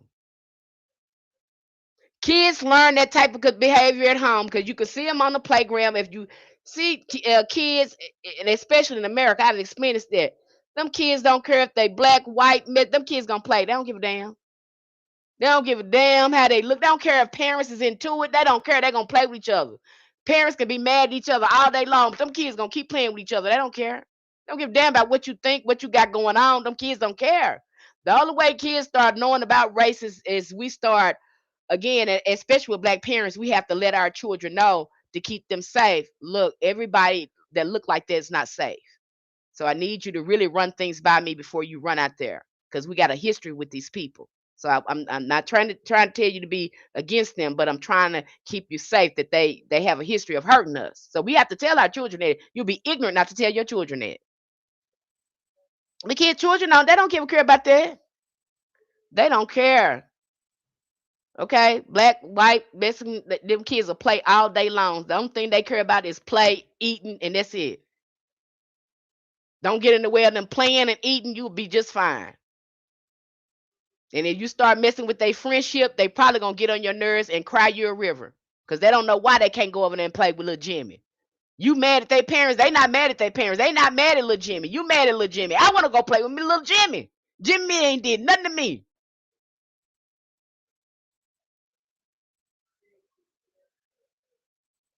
Why I can't play with little Jimmy? Because you mad at them. Kids don't see that. We have to program them with that. They absolutely do not see that.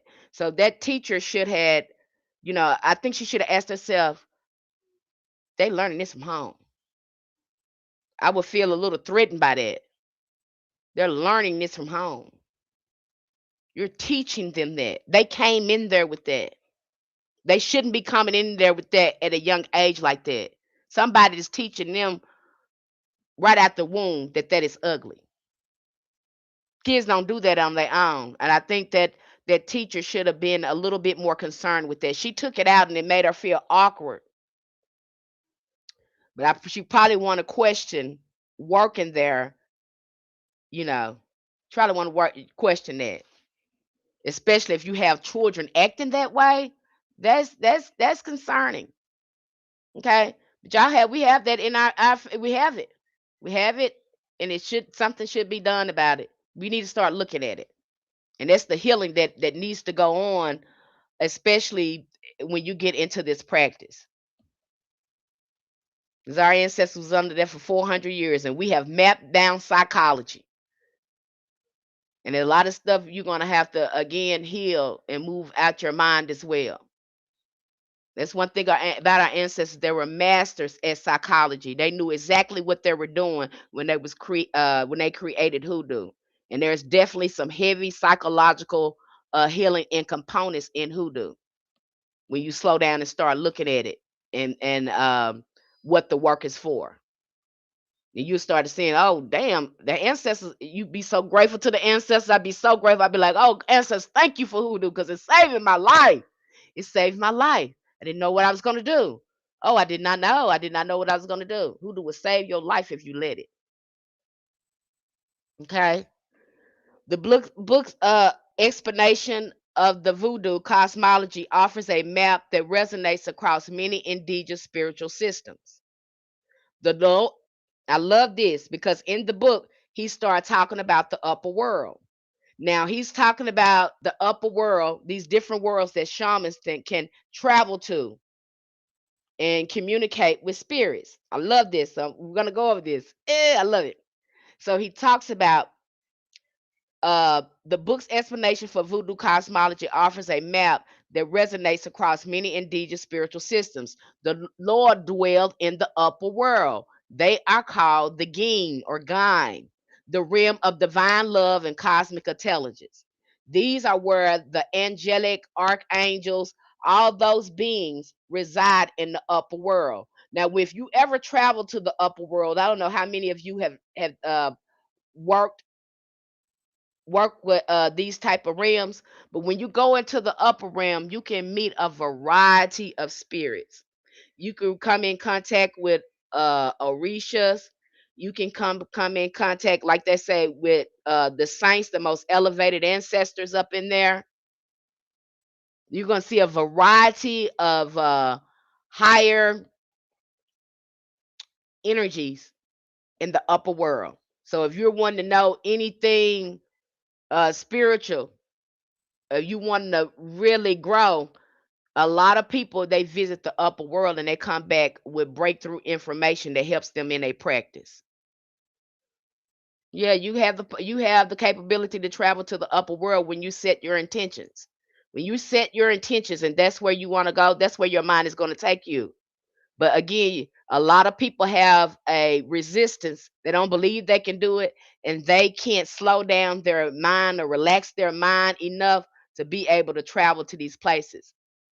And again, that is why some people they start using psychedelics, or you have some people that microdose.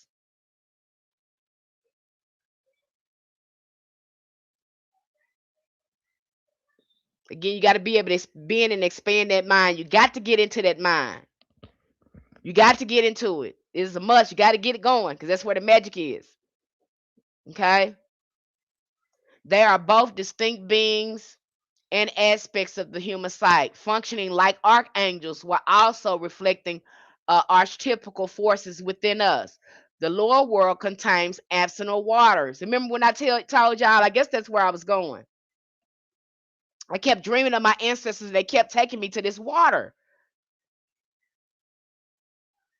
I was like, why am I seeing all this water? Every time I have dreamed of a family member, I've always been by water. That's why, I say they are associated with water. This is the ancestors. Now when I see it, you see a lot of water stuff in my dream. I'm like, okay, this the ancestors. Even when I go do journey work and go see the ancestors, I'm usually near water. They're taking me on the water to go see ancestors. I'm usually on water. Okay, that's how my journey goes. Giving some good knowledge here, laugh aloud. Okay. So again, the lower world contains asinal waters where the dead return to become ancestors. Between these realms lies the middle world, divided into ordinary human world. Marketplace is a spiritual counterpart. Now, the middle world they call the marketplace. This is where you got to be careful in the in the middle world, because the middle world is very much connected to the physical realm. But this is where you can do a lot of magic. This is where you can go in. You're doing any journey work and you go into the middle world. This is where you can go in there and do magic. This is when you go in there and you start imagining things changing in a scenario, imagining that your magic is manifesting and things like that. This is a place where you can go in and change how things manifest on a physical realm for you if you know what you're doing. Hi, Aurora. But you have to be careful, because you got to be careful in the middle world, because you can come in contact with other spirits too that could try to interrupt you from doing your work, because you got a lot of people that use this method. They're able to travel there a lot, so you have a lot of people going there doing magic on the in the middle world. This is where changes can be made, just like it can be a good thing. You also got to be careful in there, because you have other spirits in there that is running free on the physical realm, that is there too, that can try to distract you or get in your way.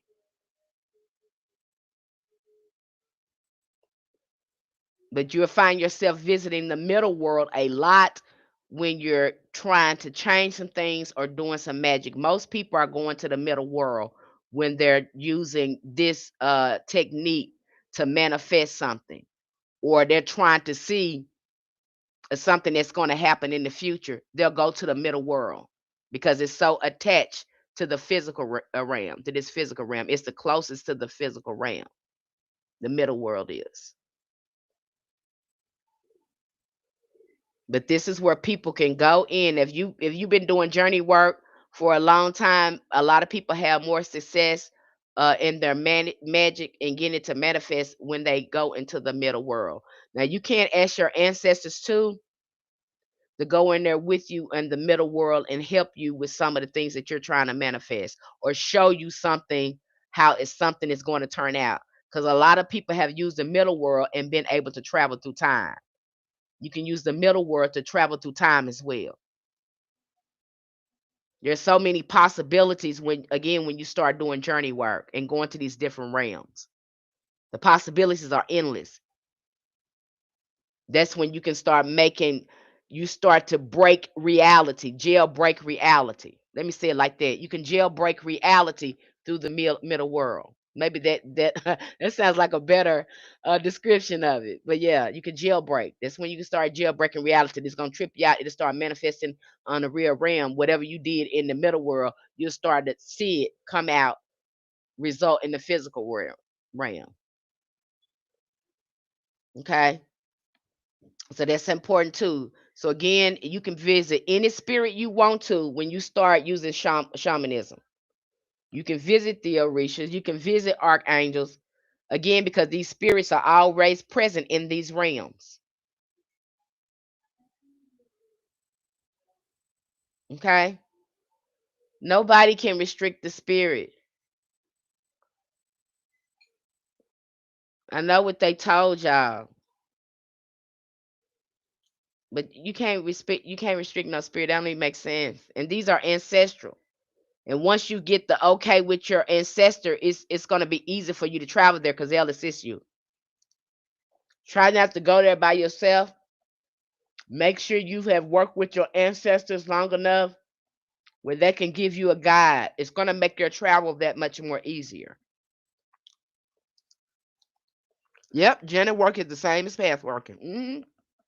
You're right, see, because it's the same thing. See how they come up with these different words? But I think the occult work name they're using for it is path working. We always knew it as journey work. And even when you go into an ACR, you're going to have to go through something like this because they're going to have to talk you through the realm that they go to access certain voodoo deities. They use this in voodoo too. Why you don't think some people sit down? These people going in possession. They're going doing trance work. That is shamanic work. Possession, when we're going through possession and we're doing trance work and meditation, that's what that is. That's shamanism. I had a young lady ask me, she said, Miss Penny, is shamanism in hoodoo? I said, absolutely. It'll start looking like hoodoo when you start talking to them spirits. You be asking, what's going on here? Yes. All of them are going to look like shamanism when they start walking you through these initiation to go talk to these spirits, which is going to be a meditation or some type of psychedelic. I don't know. They don't leave that to us because that's a part of their mystery. So they can't release that type of information to you, but I'm releasing it to you because it's a common practice among all of them. If you're going to be uh, coming in communication with spirits, you're going to go into the spiritual realm. So I know this. Yeah, all these different words that confusing people would say. That's why I have to come here and break it down for you in simple terms and show you that a lot of it's interchangeable, but they're just renaming and relabeling stuff. But it's the same thing. It's the same thing. So path working and journey work is the same thing. That's why I'm putting it in your face. And I'm using it interchangeably, talking about it. So when you see it, you know what you're seeing.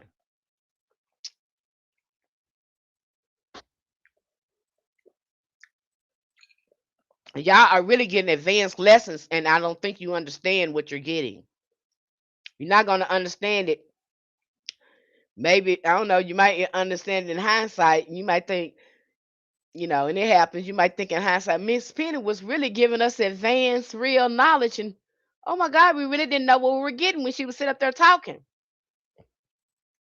You really getting advanced knowledge, you don't know it. You probably don't realize what I'm saying, and don't know that I'm giving you this kind of knowledge and how helpful it is to you.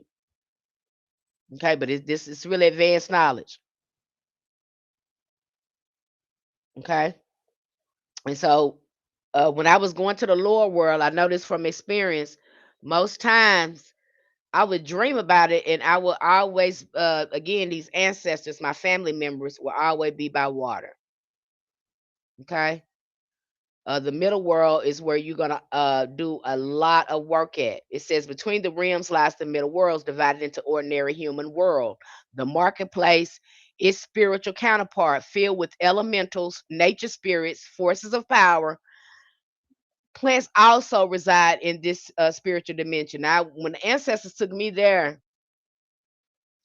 because they'll take you there too. If you're trying to cure an illness or something, they'll take you there, and they'll show you different plants that you can use as well. But I can remember going to the plant kingdom and going there. That was so surreal. And that world looks so real. It does. Okay. It's so surreal when you go there, especially when I interacted with plants. Plants reside in the spiritual dimension, and their healing abilities reflect the invisible nature which voodoo practitioners learn to access. So again, that's why I say you too. You're gonna be also you getting a path working for elementals. But I invite you to go into the spiritual realm and talk to these plants. Okay, you're giving away information and techniques people pay thousands of dollars for. They do. They do.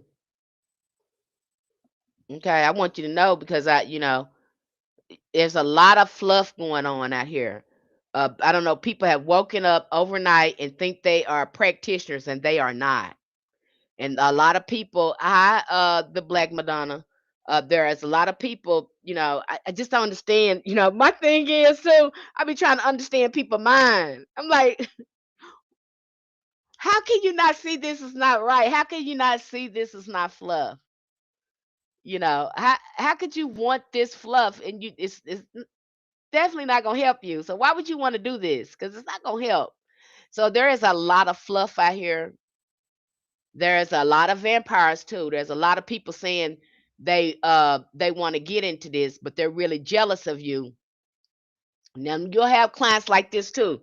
They want to follow you, they support you, but at the same time they want to do a destiny swap with you and want you to lack confidence in your abilities. You got people doing that. You got clients that do that to people. I've heard a lot of practitioners talking. And one of the practitioners talk about somebody, a client or whatever. First, they was following her, and she was talking to them. It was just a crazy communication. And that person, the bottom line is that person was trying to distort her energy. They were trying to confuse her through their communication and really distort her energy. You got people like that. And like somebody said, they said they just be bored. No. Hell no. Let's not just chop it up to that because you messing with me now. I'm gonna make you look at yourself. Why are you doing that and what you getting out of it? Because I'm gonna make you answer me. I'm gonna make you look at yourself. Why you doing it? You bored. Why are you bored? How come you won't get somewhere and heal yourself if you that damn bored? Why don't you go clean your house if you so bored? Why don't you do something that you've been putting off for a long time since you so bored? Why is your first thing is to go and mess with people and manipulate their energy? What are you getting out of that? Because people don't do that. People don't do that thing getting nothing out of it. You getting something out of it. People are transactional. And you ain't doing that just because you bored. Now you just tell that damn lie. You getting something out of it because this is what you chose to do. You wouldn't do it if you wouldn't get something out of it. Penny, any insight on what happens when we create our own journey or one that resonates with us? You get progress. You get progress.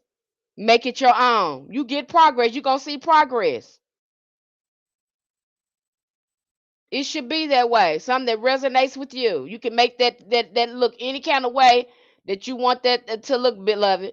That's why it gives you you look at some of the exercises, they'll give you some of the things that should be in your path working, some what I want to call them landmarks. They'll give you little landmarks that should be uh in your path working to make sure you're in the right place.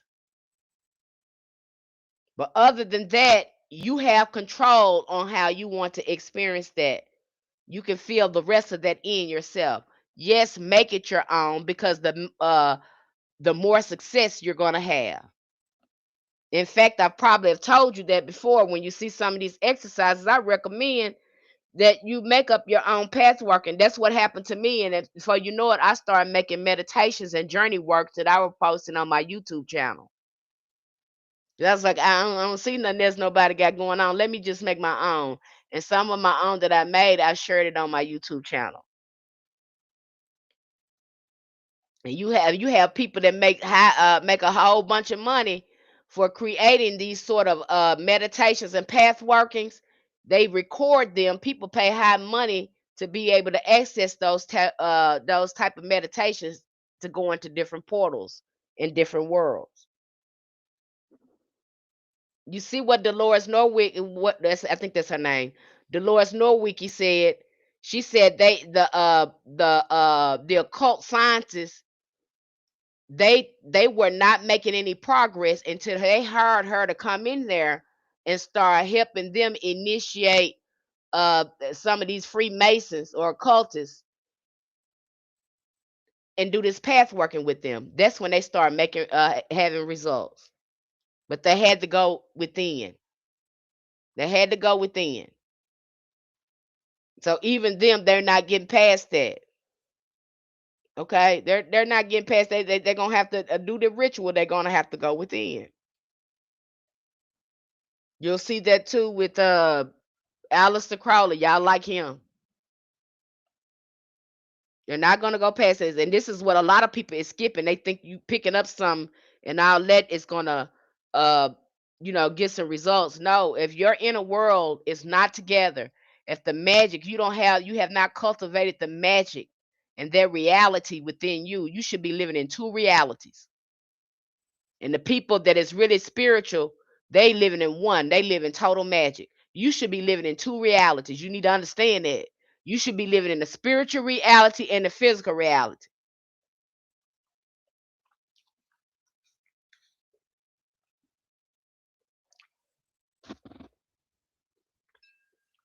That's where your magic is.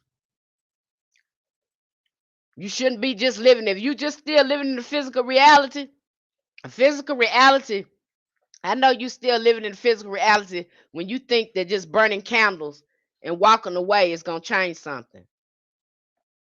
No, you dealing with fluff.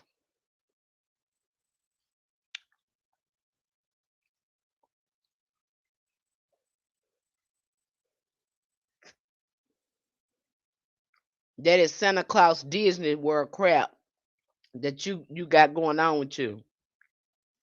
You don't understand the sciences.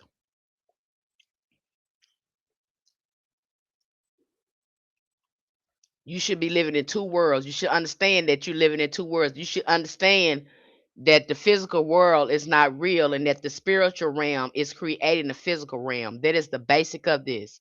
This is not real.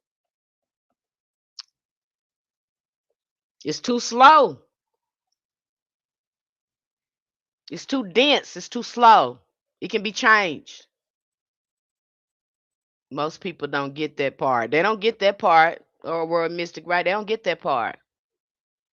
And I can't say it's their fault because you got a lot of these people with the fluff will come here and misrepresent that. And so now they're misled on what it really is.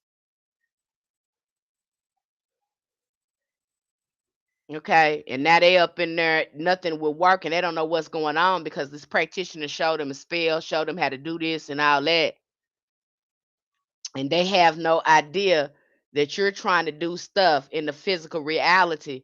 No, you need to be going to the spiritual realm. You need to have some spiritual friends to get this done. I don't care what you doing. I don't care what these people are showing you.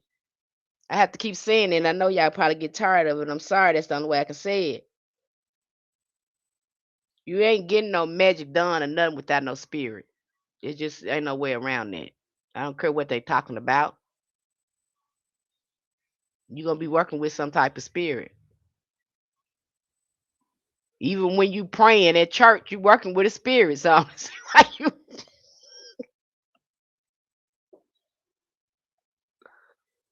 I got to get you to see that. I had somebody tell me the physical realm more important than the spiritual. I just bust out laughing. They crazy.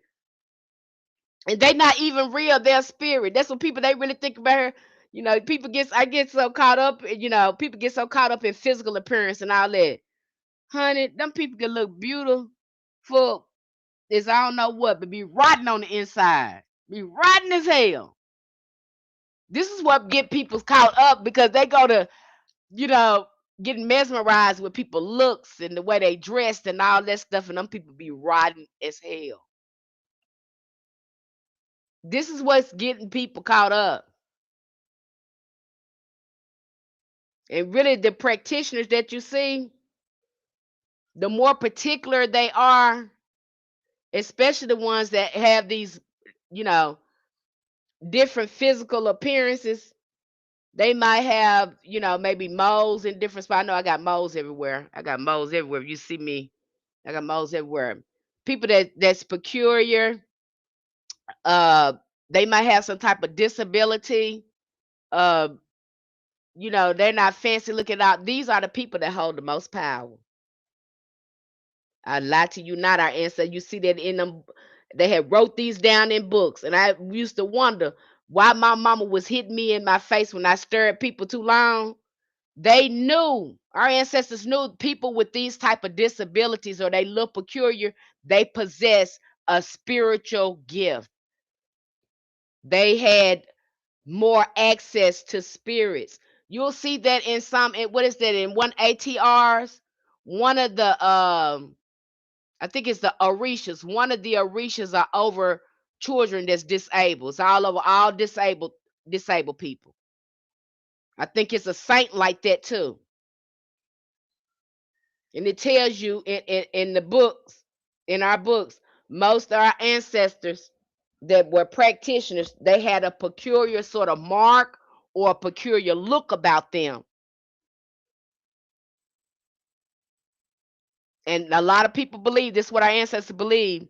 This marked people that had spiritual gifts. Is it Abatala? Yeah, okay, it's Abatala. See, and I used to wonder why when I was staring at people too long. I talked about this too long. When I was growing up, you couldn't make fun of people. You could not make. I didn't know why they was doing that, but they was really helping us. If you stared at somebody that looked different too long, you got hit in your mouth. You got hit in your mouth. They say, "Oh, no, you don't look at them like that. Don't do that to them. Don't look at them like that." And I might ask, "Well, why they like that? They got this and this and that." But you don't make fun of people. You would get hit in your mouth. And I never understood it why they was like that, but they was really protecting us. Okay, they was really protecting us because you don't know them people are spiritually gifted and they are protected, and you sitting up there, you got a raggedy mouth, you gonna mess yourself up. I'll hear them say, "Don't want to talk about people because that same thing will happen to you." That was a big thing in our family. You didn't stare at people too long, you didn't make fun of people, or you would get hit in your mouth. Now I wish they would have told us why they was doing that. But it's not till the ancestors, I started reading and studying this, and I said, "Oh my gosh, they was protecting us." They knew that these people had special gifts, so they were protected by spirit. This is why our ancestors said, "Don't talk about people with disabilities or look different." You would get you. I know when I grew up, you would get hit. I'm Gen X. You would get hit in your mouth real quick doing that.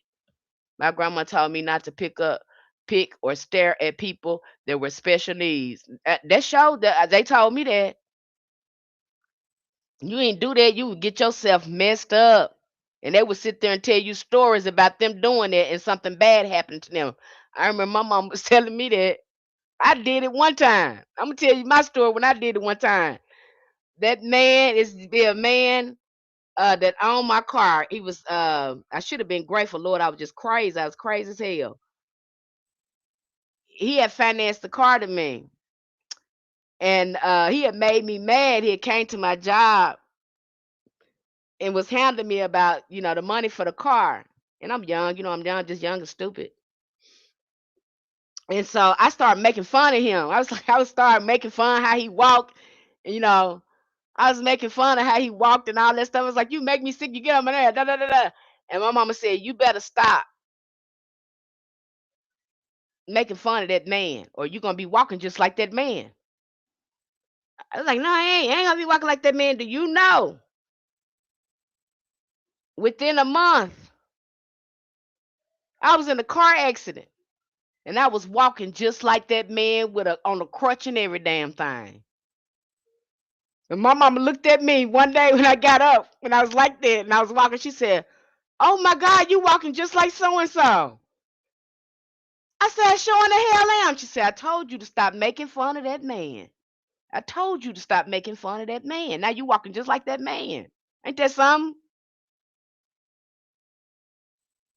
I'm telling that stuff real. You better leave folks alone.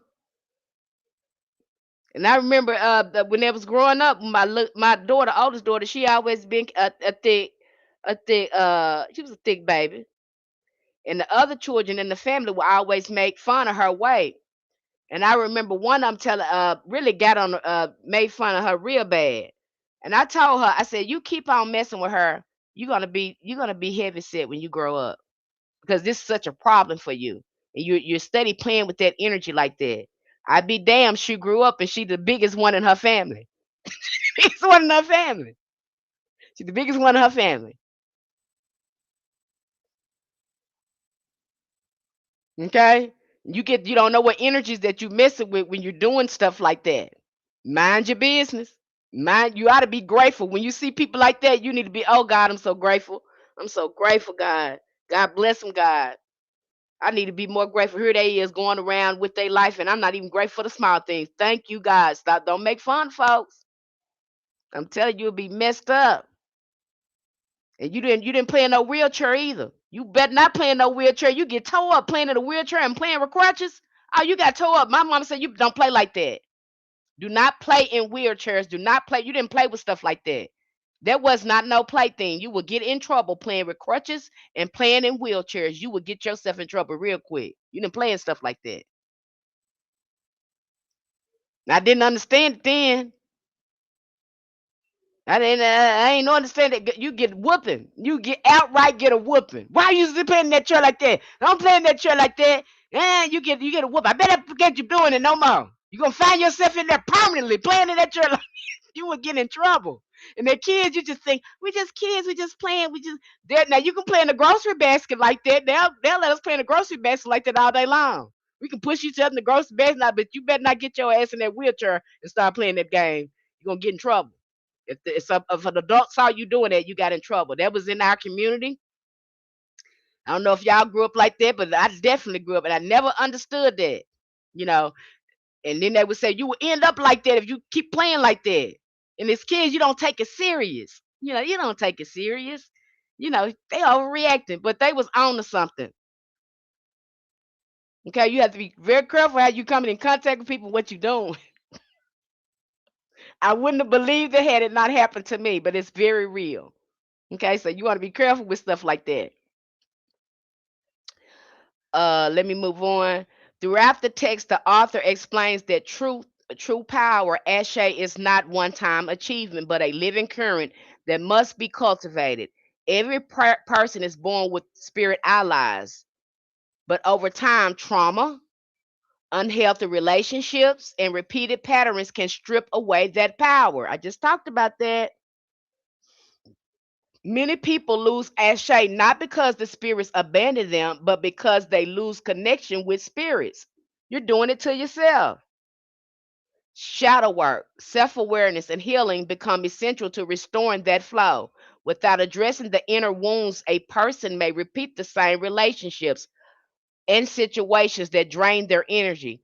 The book emphasizes that reclaiming power requires honesty with oneself, a willingness to face old patterns, and a commitment to rebuilding the spiritual relationship that was lost. So if you disconnected to your ancestors, you disconnected yourself from them. They didn't disconnect themselves from you. I have to tell people this. I'm not hearing my ancestors. You try to blame it on the ancestors. Ain't the ancestors' fault because you won't get nowhere and sit down and be quiet. Ain't the ancestors' fault because you want to be raggedy. The energy definitely can be transferred. It sure can, Aurora. It ain't your ancestors are completely uh communicating with you clearly. You are distorted and blocked. That is the problem. It ain't the ancestors' problem. It's your problem. You got to clear that up, not them.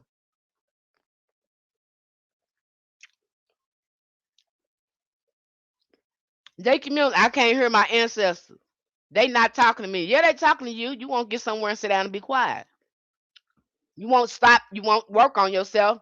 What they've been telling you to do, you steady trying to see what Judy May trying to say. You steady think you trying to be with Harry over here. You think Harry wants you, and you steady chasing these relationships and blocking yourself out and distracting yourself. And then you on the phone with Judy May, telling Judy May all your business like she gonna solve your problems and dropping all your problems on her, and she ain't doing nothing but telling Sally Sue. And they sitting up talking Judy May and Sally Sue talking about you, which was bringing on some more crazy energy, making you a target for all types of stuff. Yeah, that's what happening there. Nope, it's not. They fault when they try to get off the phone with Judy May. Stop trying to chase Harry, and you don't know what love is. You don't even know how to love yourself, and you ain't gonna find no relationship. You looking for love in a relationship, you ain't gonna find it, especially if it ain't in you. If you don't come there with love, how you gonna find it in there? That's the last thing you're gonna do. You're gonna cross yourself up even more and be mad at the man or whoever because you didn't know how to make a good choice in the person in a mate, and you didn't know yourself. You was just too busy trying to grab something because you codependent. You just gotta have something or somebody. Most of that be what's going on. Looking for love in all the wrong places. Yeah. Okay. Now you don't need to be looking at Harry. You don't need to be talking to Judy May because Judy May over there talking to Sue and Sally Sue about your stuff. Ain't nobody solving no problems like that. When you really should have took your butt to the altar. And then I hear some of you say, well, I was feeling bad and depressed and I was feeling mad. I didn't feel like that was the right place to go, time to go to the altar. Yeah, baby, that's the right time. Oh, baby, that's the right time. That's you gonna see if it worked then. How you gonna feel when you come back off that altar? You gonna know if that altar working. Might as well start building that ashtray up on and start talking and getting something moving on there. That's when you should go. When you're mad, when you just feel bad, go to the altar. Let's test it out and see if it works. Should be they start helping you do some shifting going on. Some transmutation should start going on up there. Them emotions are strong when you're mad and depressed. Go there. Them ancestors get loud, and they be like, "Baby, don't be mad. We gonna help you." You'll start hearing you again because you coming to them. You leaving yourself open. You'll start a comforting to start coming in, and you letting them know too. I need you because I can't do this by myself. I need you. I can't do it by myself. I need your help. I can't do it. You know something wrong with me. You know I'm in this raggedy place. I need your help. Talk to them like that, just like that. They know. You either gonna feel better, some shifting is gonna happen. Test it also out. See if it works. You got it up there. You're gonna learn to be walking to that thing. You're gonna be learn to run to that thing. Any problem you got, you're gonna be running to the altar. I know I do. Hey y'all, this right here happened to me, and I'm mad. I don't like it. And I be running my mouth.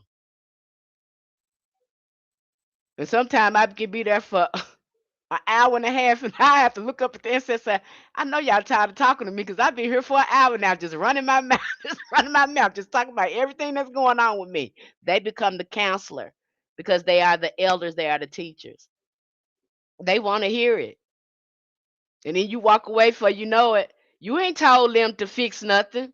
You just told them that how you was feeling and what's going on with you, and before you know it, they'll start fixing stuff. That's how ancestors do.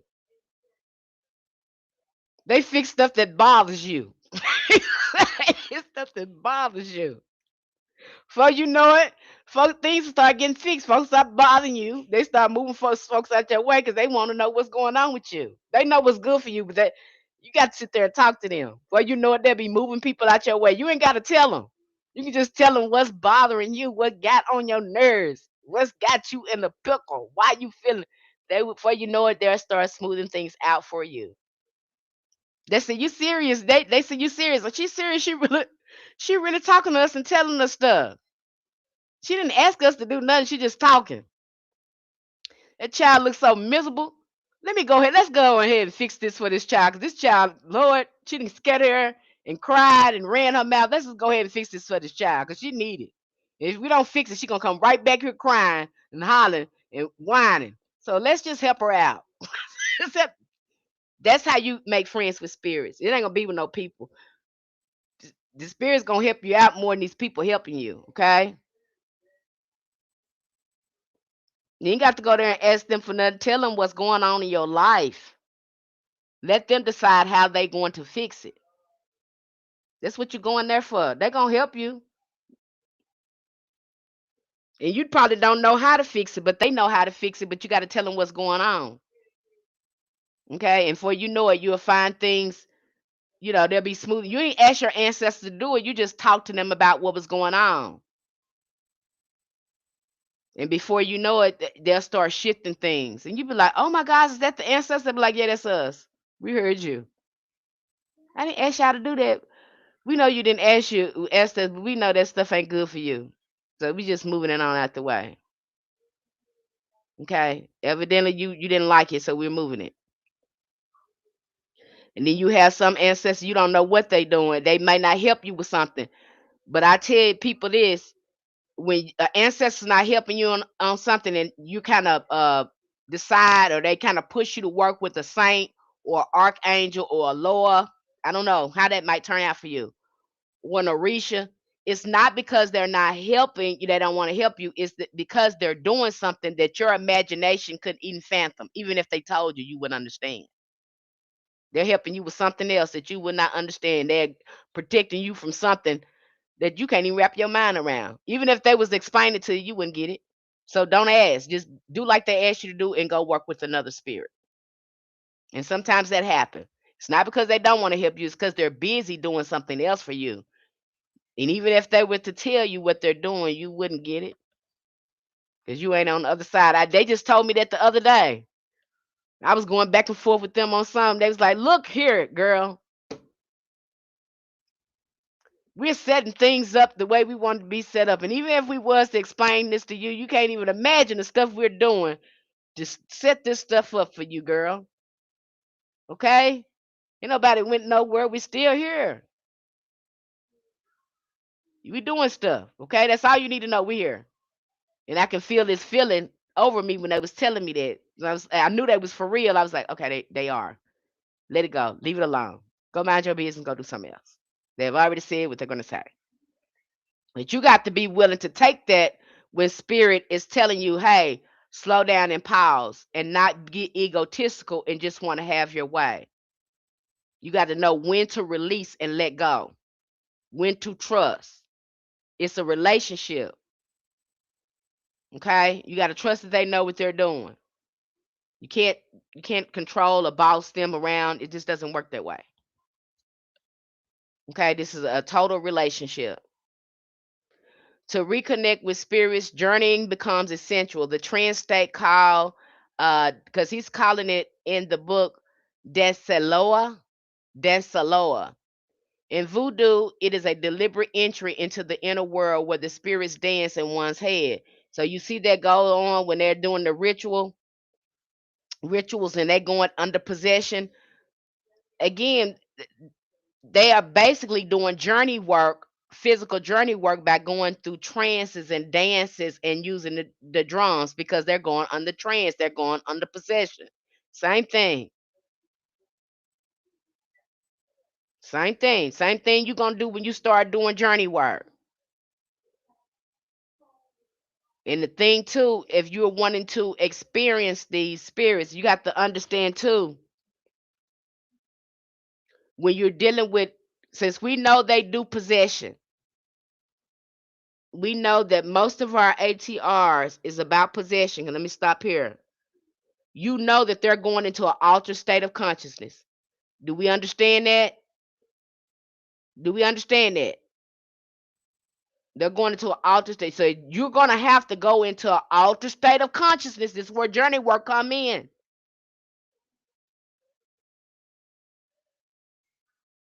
And access these spirits, whether they're Loas or Rishas or any of that. Now, I have a lot of people, they want to communicate with Oshun. You need to understand when you're trying to connect with these energies such as Oshun, uh, Ogun, Izerli Frida, Papa Legba, Mama Bridget. When you're trying to connect with some of these, you got to remember these. Remember, our ancestors do possession. What am I saying here? When you're trying to connect with them and you're trying to access their energy, you're going to have to embody them. You're going to have to act like you are them. Remember how I told you on TV they be channeling and they be bringing these energies forth? That's what you're going to have to do. So you don't know what you're talking about. I want to work with Ocean. I want to. Are you ready to embody and be possessed by Oshun?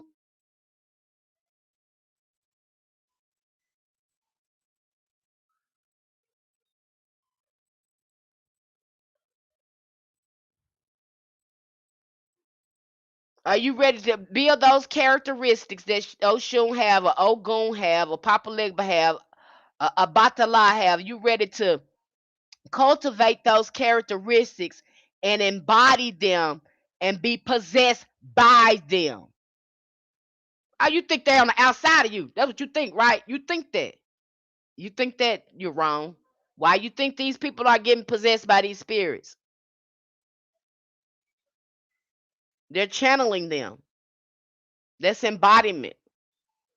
But see, you're still, a lot of us still trying to use that God in the sky method with contacting these deities. No, it ain't no God in the sky.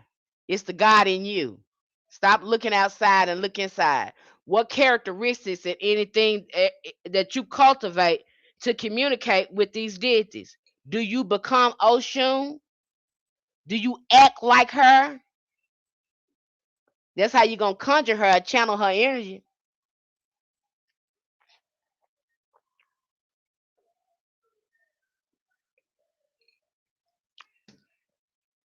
They ain't outside you. This is ancestral. They're inside of you.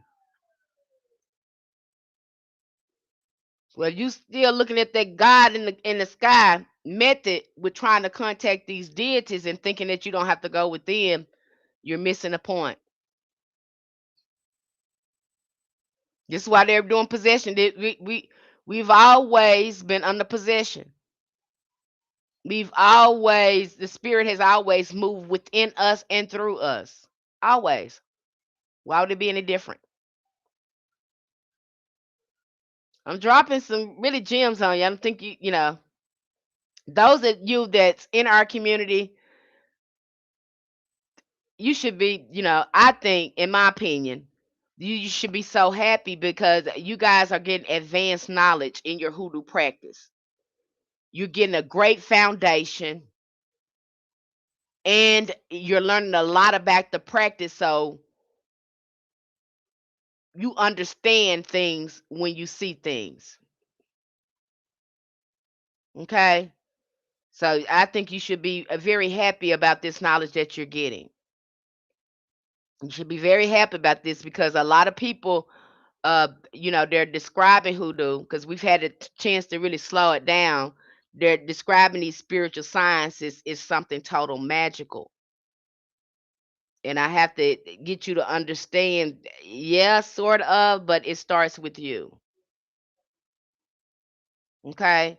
So you're really getting it. You think you don't know anything, but you guys know a lot over there, more than what some of these people are getting in these courses. They're not even getting a fraction of understand a fraction of what you do. A lot of them is not on this level. Okay. My practice has changed and elevated in every way. California, forever 444. It's going to elevate it.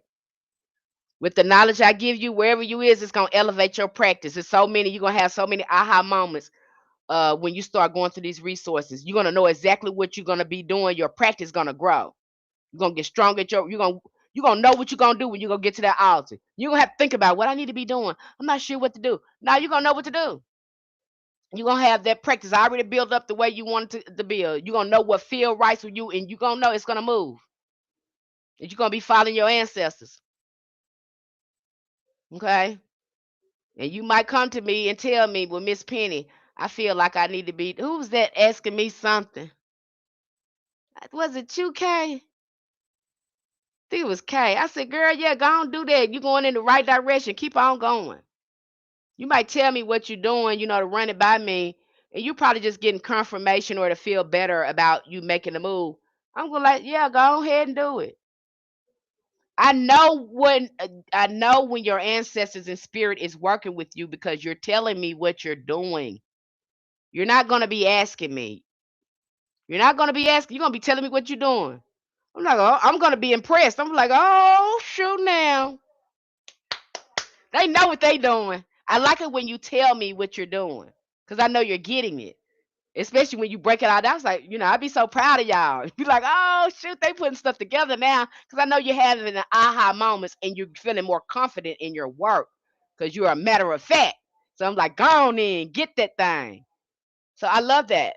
I have multiple aha moments on every live you do in every YouTube video I watch on your channel. I'm glad you do. And them books are bangers. The books be out of the world. I be impressed by them. Because we all learning together. Practitioners are always building and advancing their practice.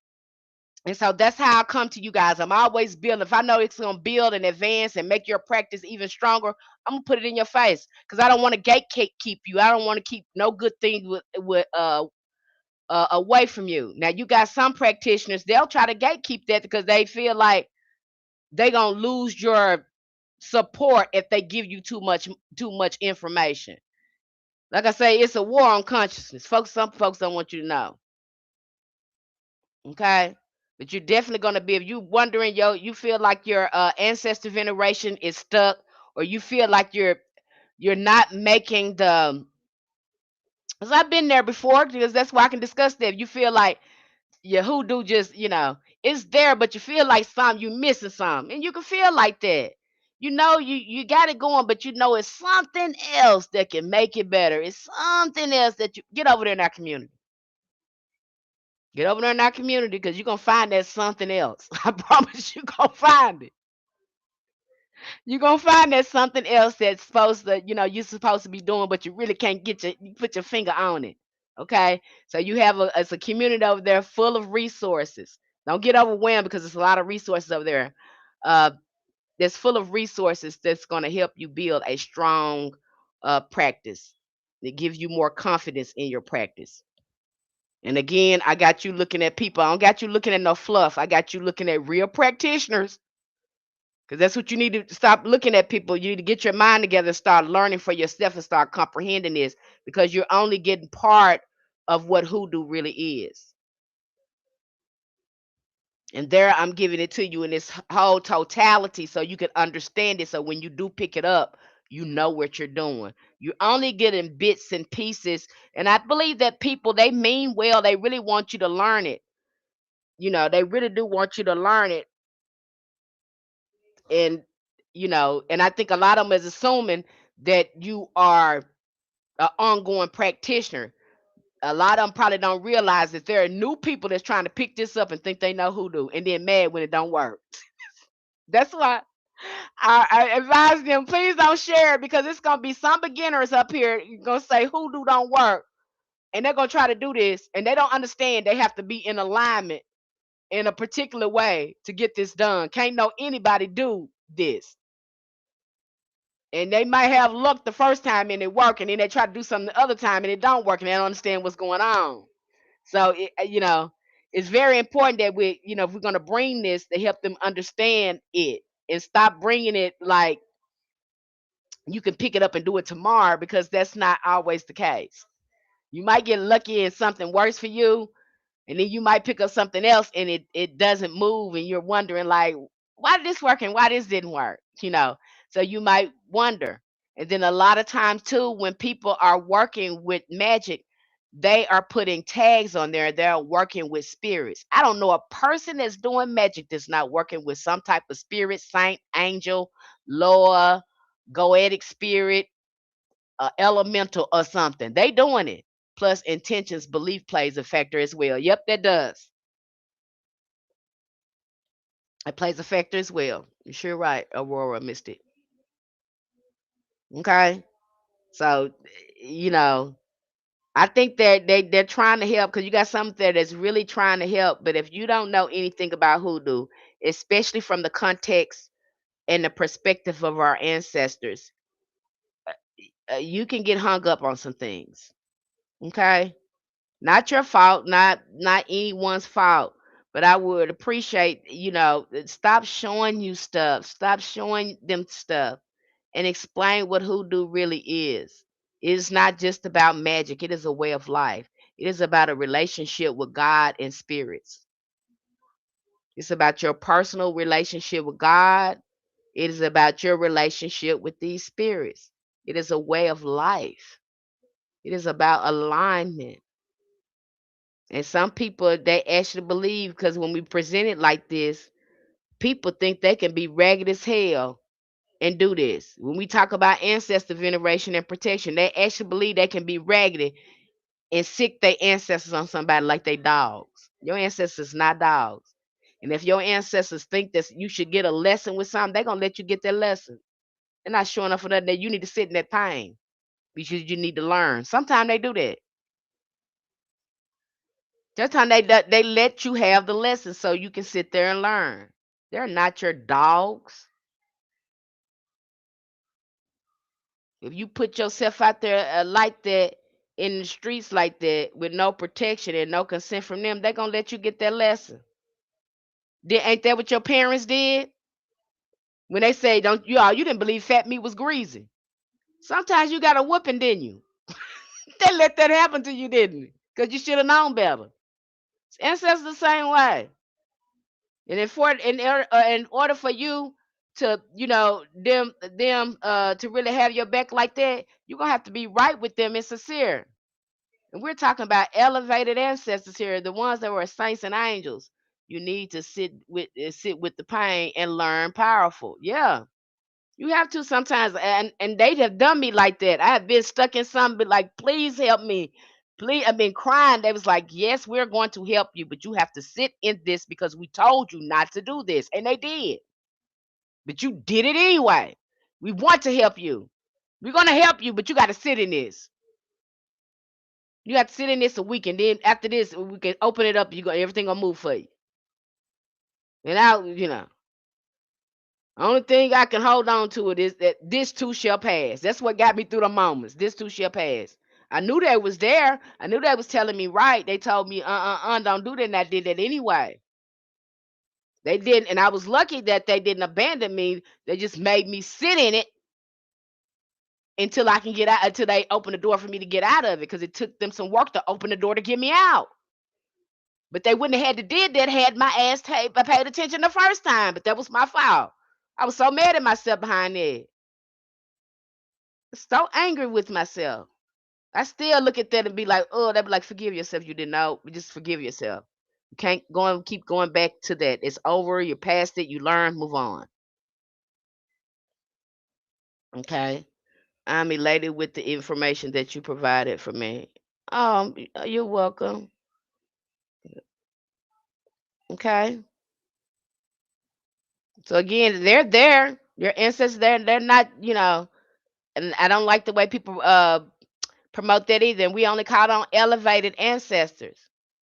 Elevated ancestors, please let them know that elevated ancestors. I do not recommend And some of you do. You probably have good family members that love you and things like that. But if you come from dysfunction and you come from a family that's, that's sick, they're mentally, they're abusive, they're just sick, do not put them on the altar. We're only calling on elevated ancestors. Okay? Don't put them on there. Start off, slow. After you've done your shadow work, you did some healer work, and you have family members as ancestors come to you and they want to work with you, then put them on the altar. But I don't recommend, if you know that family raggedy, mama was raggedy, daddy was raggedy, the family's tore up, there's so much stuff going on there. Them gonna be, that's how your magic gonna be. It ain't gonna get nowhere because you're gonna be working with, people that were wounded and sick, and you're gonna be confused, wondering why stuff ain't happening and stuff. I've had people to come to me and they have put family members on there and they didn't know what was going on. They felt confused. They didn't know what was going on. And then when I tell them to take that off, take them off. Now, put a white cloth on there, some water, some flowers. You can put some fruits up there, some vegetables. And when you go there, you specifically call on elevated ancestors every time you open up your mouth. You call on the most beloved, elevated ancestors. And most of them, they'll come to me and be like, oh my gosh, I feel so clear now. I got feedback as soon as I did that. I can feel the connection again. Oh my gosh, I can't believe that changed it. You'll see a difference in there. You'll be like, oh my God, you'll see a difference. So sometimes that's going on too, and you don't know what's going on. Okay. So let me go here. Now on page 124, the author gives a clear meditation exercise for contacting lowers. I like this because he's giving an archetype. I'm sorry, he's giving landmarks and he's giving you an inner visual of how it should look when you go visit certain lowers. Now this is what he got. This is what he learned when he was initiated through voodoo. They're going through these ceremonies. Why you think they're going in these rooms and they're going and somebody's walking them through a meditation. They're going in whether it's possession, that's having some type of psychological uh uh inner contact with these lords and deities, whether it's through vision, trance, or possession. That's the idea, is to tap into the altered states of consciousness or the spiritual realm and to come in contact with these deities. Do you understand me? Do y'all understand me? Let me know if I lost somebody, because I try to be, break it down in a way where you understand it. And I think shamanism, I know for a fact that through the practice of shamanism, you have access to a wide variety of spiritual helpers. You have the I wouldn't have believed it if I had not done it myself. But Carl Jung really helped me understand that. I think that book was called, and I can't, I gotta find that book. Maybe I should do it. I'm gonna try to find that book. But it's a book called, because that book really opened up my mind. It's a book called Carl Jung and Shamanism. When I read that book, I was like, oh my gosh, we can do this. And when I started using some of the methods in that book and I really uncomprehended it, that's, when I found out I could successfully do a shadow work and I started being triggered. I started having trances, and I still do sometimes. Uh, Triggered trances. It'd be different things that'll trigger a trance or a vision. And sometimes I can't tell the difference if I dream something or if I've had a vision about something that happens. You don't know if you dreamed it or if you were sitting somewhere and had a vision of it. Okay, that started happening to me a lot. Okay, so I'm gonna have to get that book too. I'm gonna have to add that book. I just thought about that book. I'm gonna have to find that book so you guys can read it because it'll probably give you more insight. Probably help you even more. The book also acknowledges the use of psychoactive plants in some traditions, which heighten the ability to travel between realms. Because what the psychoactive plants do, they act like a crystal. You know how crystal does? It intensifies your energy so you can reach different frequencies, or it has a specific medicine to be able to help your consciousness in some kind of way. I mean, to help your body in some type of way. Well, the same thing with plants and psychoactive substances. They act as a crystal to intensify your conscious communication to these spiritual realms. They can help you spiritually quantum leap.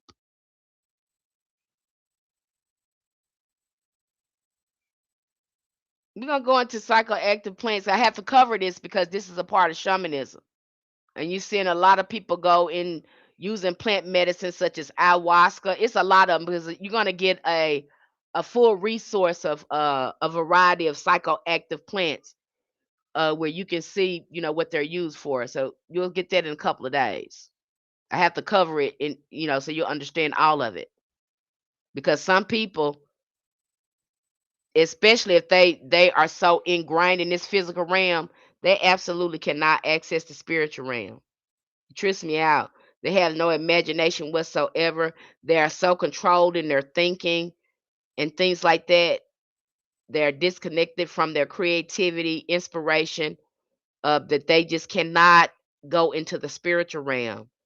And depend on what they got going on, some of them can be, experience a lot of trauma too. That can be a case. But you'll have them going to these ayahuasca ceremonies or this plant medicine ceremony to be able to access uh, those realms in their mind so they can have a spiritual connection. They pay good money to go on the ayahuasca retreat. Now I know why. Yeah. And you'll have them coming back too. They will have awesome experience because plants talk. Now I've talked about my experience with this. And this is very, I try to be careful about this because some people get pissed off. You got some people that do this and they absolutely do not believe in using psychoactive plants to help you get these realms, reach these realms. Then you got some people, that's what they use. That's the old traditional way, and they make progress with that. So this, this it's so taboo. So that's why I have to be careful with how I talk about this because you got some people get pissed off. They don't want you to talk about this. And a lot of them was in these books too. They use plant medicine too. You go look at the Jewish mysticism. They were using cannabis in the censors. That's why when I go back and I was reading them books, I said they had to be using plant medicine because these people act like they were under something. They were taking something uh, to reach these ecstatic states for this to be the same thing. I think about Jesus. I think they were taking a psychoactive substance, and they keep that out of the books. But a lot of them was using that. You see that with the Sibyls. Most of the Sibyls, when they prophesied, they would sit over this smoke. They would inhale this smoke, and then they would begin to prophesy. They would go into the spiritual realm. I have to keep your mind open like that. You know what I'm saying? They're not gonna tell you that, but in many of these mystery books and things like that, this is some of the stuff they keep secret. They don't want you to know. And so when you can kind of see some of that because you see some of the prophets there, uh, and you listen to some of the experience, you be like, nah, this man had to be taking a journey. He was astral traveling. Some of the stuff they're astrally traveling, but they're not going to say it like that. Because they trying to disconnect it. They're trying to keep it disconnected from magic and all that stuff in the Bible. But when everything you're doing in there is magic, I've always thought that. Or they were relaxed in meditative state. They were taking psychedelics. They're not going to tell you that. They're not going to tell you they were taking psychedelics. But if you were to go in there and go into their organization, that's going to be a part of their mystery system that's closed that you can't talk about. I'm sure you're going to be able to see that see it, they only limit to what they can talk about when it comes to their mystery and their esoteric science and how they communicate with these spirits. They're not going to tell you that they're going to keep that closed. But once you go in there, see the ancestor is something that how much ancestors have put in me. And a lot of this stuff is what the ancestors directly told me. And then I go later and I find it in books. I was like, oh my God, they was right. They was like, yeah, we right. We know what we talking about. We know what we talking about. You the one don't know. You the one a child. We the old folks. You the child. You got to be like a child too when you follow the ancestors, follow the spirit. You can't think you know everything and you ain't gonna learn nothing. Okay, you got to act like you don't know. Even when you know, you got to act like you don't know because you really don't know. Okay, they know more than you. You got to keep it like that. Because the minute you start talking to them spirits like you know, they're gonna leave you looking crazy. They say, "Oh, you thought you knew, so now you ain't want to know."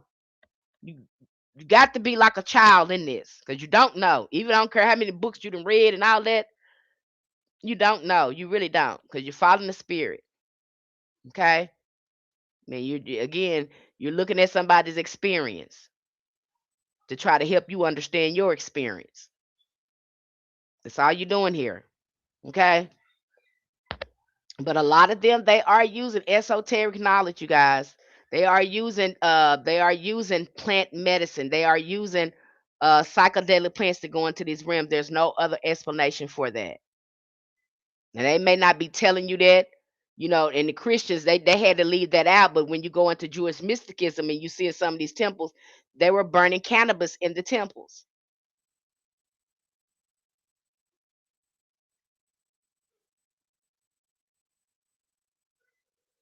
But they're letting you sit up there and know ain't nothing wrong with drinking wine. Okay. And that's a lot of the what they keep out of that. I think that's a lot of too why they want to keep plant medicine out of people because away from people because it'll wake them up when you come into the spiritual realm and you'll see how they are deceiving you in the physical realm. That's why they don't want you to have access to that. That's why they try to keep it out of the books because if people because that's gonna open up your mind. And the only way to keep your mind closed is to give you religion and to tell you that's wrong. But it's hard to control people with an open mind. And the only way to keep their mind closed is to keep them away from plants that's gonna open their damn mind.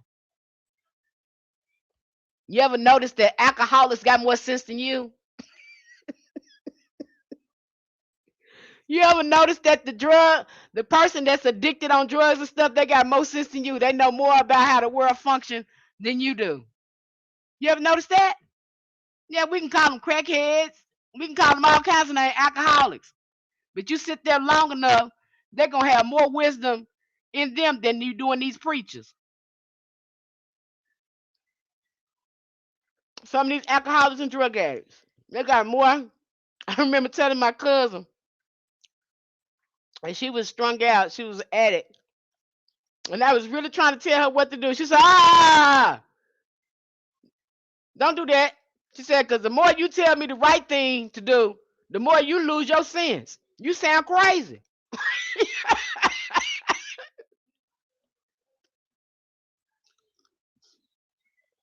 She said, "You don't think I know what the right thing to do? I know the right thing to do. I like what I'm doing." He said, "The more you talk to me, the more you lose your sense." You just said something then. So stop talking to me. I know what I'm doing. And I said, damn. I stopped talking to her. Okay. But you listen to some of them alcoholics and stuff like that, they have an experience. They have a wound there, but behind their wound, you sit there and talk to them. Them people full of wisdom. Okay.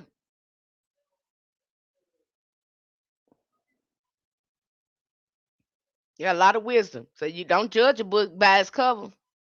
They really more freer than the people that's caught up in the material world because they not being ruled by the material world. They actually can see how rotten people is. And say they don't even try because they know how rotten folks is.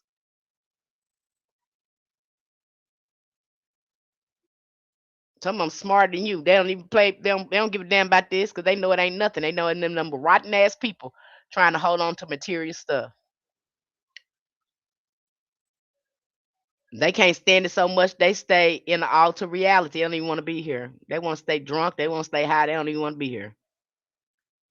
They like being on the other side.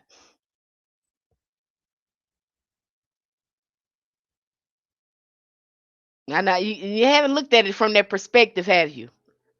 You just think they're drunk, they're addicts, they just no, they have learned to let go. They don't care. They know this is ain't nothing but a whole bunch of bull crap.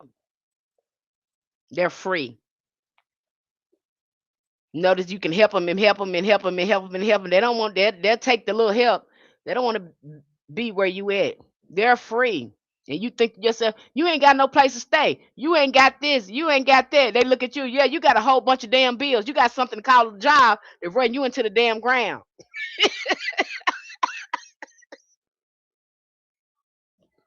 I sit here on the corner and I rely on God to take care of me. So you do the math. That's how they looking at you. You ain't looked at it from their perspective, have you? Have you looked at it from their perspective? Hmm? You ain't looked at it from there. They looking at you. You looking at them like they ain't got nothing. You sitting on the corner. You in there. No, they ain't got no bills. They ain't worried about getting fired. They ain't worried about losing no houses. They ain't got no damn house. They free. You understand me?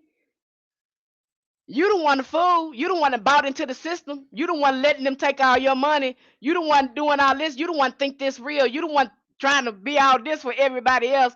They ain't trying to do that. They already know this ain't about nothing. You fooling yourself.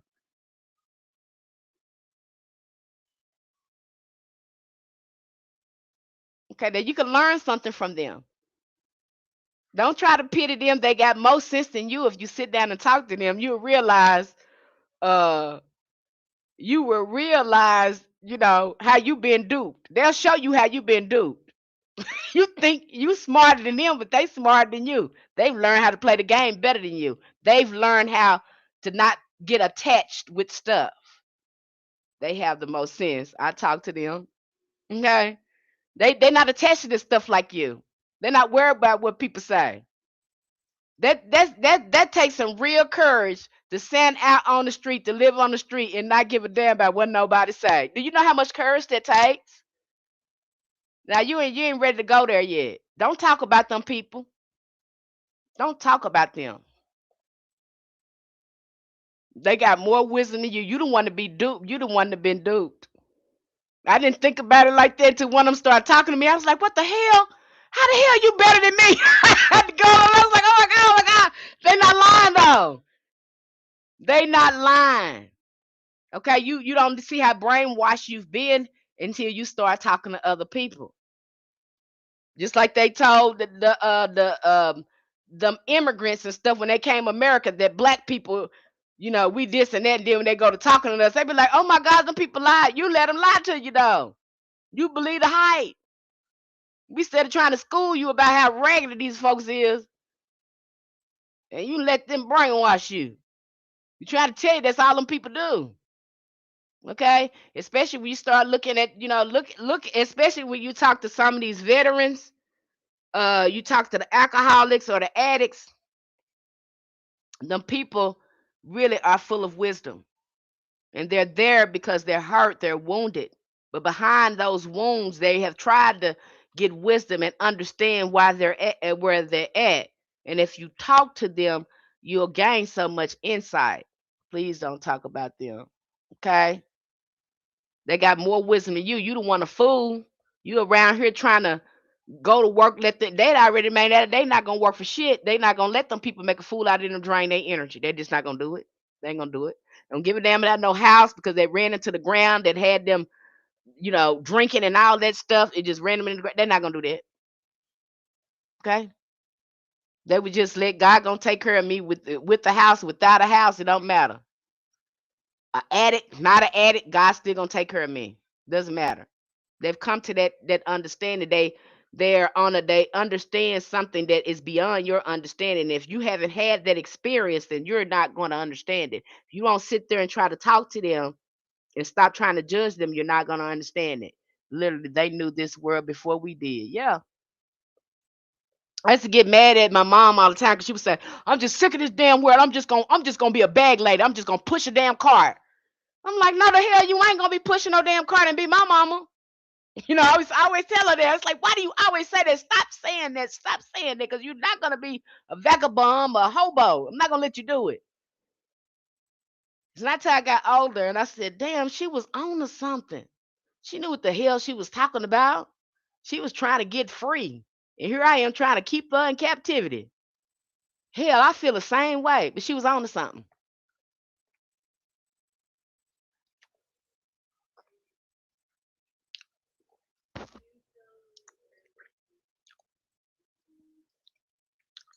Especially homeless people. And when I got a chance to talk to homeless people, hang out with homeless people, talk to them or whatever, you see they really got a lot of sense. They got more sense than you. Okay? Let them do. I'm back. I was one of them. You ain't lying. The Getty is of the world. Okay? Just like mama, she predicted stuff before it happened. It scared me. I'm telling you, they know stuff.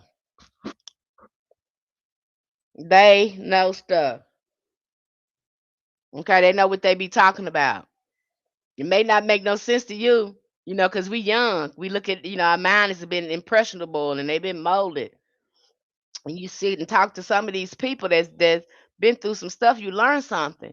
It's very exhausting being in this flesh suit and dealing with things on this earth. It really is. This is the most ghettoest place.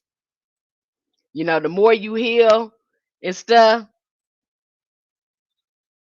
I have to laugh at it. The more you heal and stuff, the more regular you see people is. And I think the most, the thing that really gets me the most, and says especially looking from the ancestors' position, is everybody is impacted by colorism.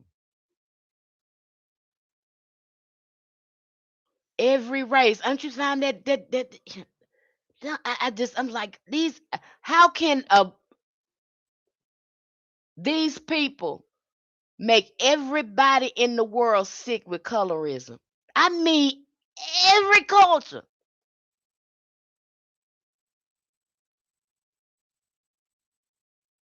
And none of us, we seem to not be able to unpack that or get out of that. We so caught up in this color thing.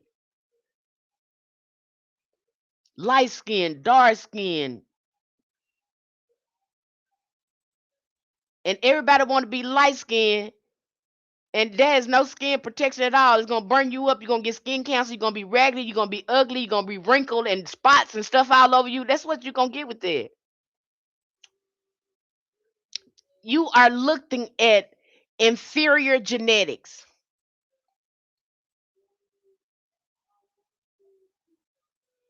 recessive genetics, recessiveness. You are glorifying recessive genetics. I don't think you understand what I'm saying here. I don't think you understand. You want to be less than. You're working hard to look less than. Recessive, going backwards, going backwards. Mutated, not human no more. You understand what I'm saying?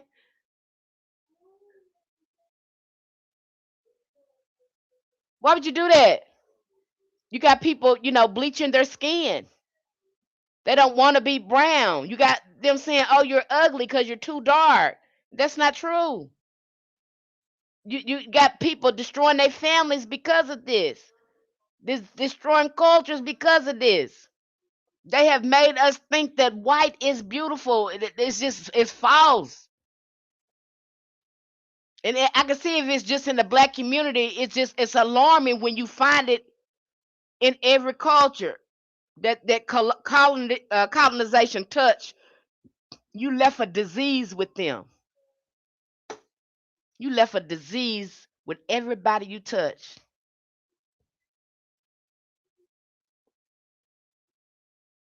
And you don't want us to remember what you did to our ancestors and everything you have done. Every place you have colonized, you have left a wound on all these people. And you sick, you got recessive genes. I know if my genetics was like that, and I knew that it was recessive like that, I'd be hurry up trying to make myself black again. I'd be taking some melanin. I'd be trying to get my, because I know this ain't normal. And if I know this is recessive, if I got recessive genetics, my mind is got recessive thinking. If my genetics is recessive, then my thinking is going to be recessive.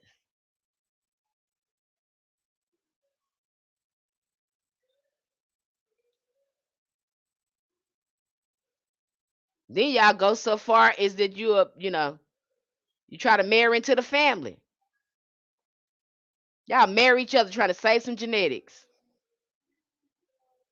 And then you don't think you're crazy, and you're inbreeding. You don't think you're crazy. You're inbreeding with your own relatives, and you don't think you're crazy. You don't think that's gonna mess with your mind. I would like to mention a movie to you. He'll have eyes. Mention that movie to you. He'll have eyes. Let me mention that movie to you. What is it? The Texas Chainsaw Massacre. Let me mention that movie to you. Them people, you don't think you crazy, and you inbreeding and all this sort of stuff. You don't think you crazy. You got recessive genetics, and you don't think you're gonna have any recessive thinking. And you want to convince me that you're smarter than me, but the only way you can resolve problems is through violence and brutality. But you're smarter than me. You're closer than God to me. But the only way you can resolve problems is through putting your hands on folks. Y'all make it make sense. And these are the people that you want to look like. The criminals, the global criminals. You want to look like the global criminals. You want to lighten yourself up to look like global criminals. I'm putting it to you like that. Whoever watching this over there, that's what you're doing. You want to look like the global criminal that oppressed and hurt your ancestors. You want to look. You don't want to look like your ancestors. You don't want to look brown like them, because that's how they started out. You want to look like the people that unalive and colonize your ancestors. That's what you inspire to be. Not your ancestors. There was revolutionaries. There was warriors. There was fighters. Cycle breakers. You don't want to be like them. You want to inspire to be like the global criminals that hurt your ancestors and stuff. That's what you inspire to be. Sit down and think about that when you're putting on that brightening light cream on your face and stuff. Okay, think about that before think about what they did to your ancestors. You forgot about who your ancestors, honey. And that go for all of y'all. They seen what y'all was doing. They probably rolling their grave right now.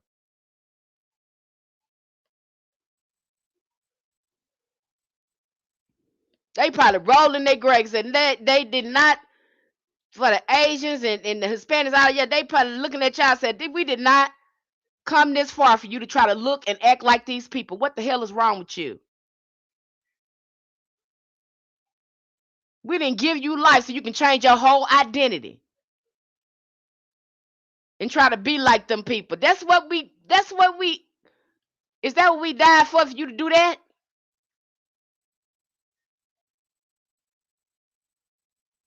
I'm telling you now, some of these people, yeah, y'all need to look at what you're doing and then be proud about it.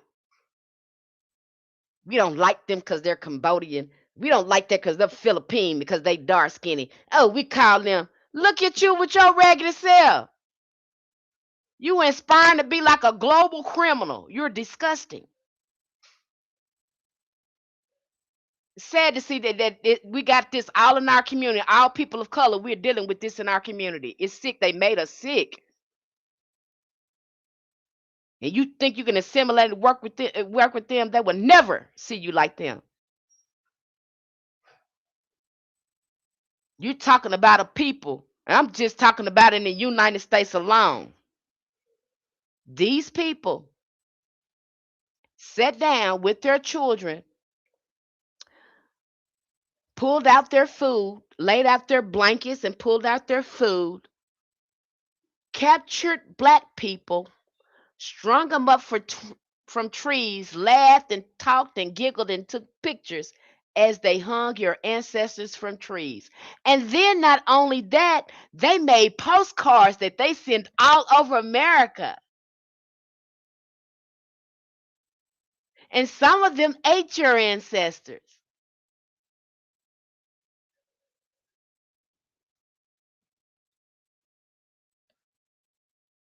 And y'all have the nerve to tell black people we don't know what we're talking about when we tell you about these people. We have the best psychological uh description of these people than anyone in the world. We've seen them in up close action in what they do. So we know exactly what the hell we talking about when we tell you this. And what you do, you take your ass over there and try, I'm gonna be like them. I'm gonna be like them. And then when you ain't like them and run back over here, you want us to protect you. Look at Candace Owens over there looking like a damn fool right now. 'Cause don't nobody want to fool with you.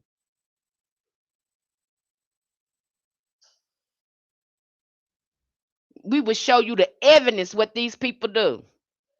Just like a California forever said, we would take y'all using our children for alligator bait and all this type of stuff, and you actually believe in your mind you want to be like these people. You aspire to be like them.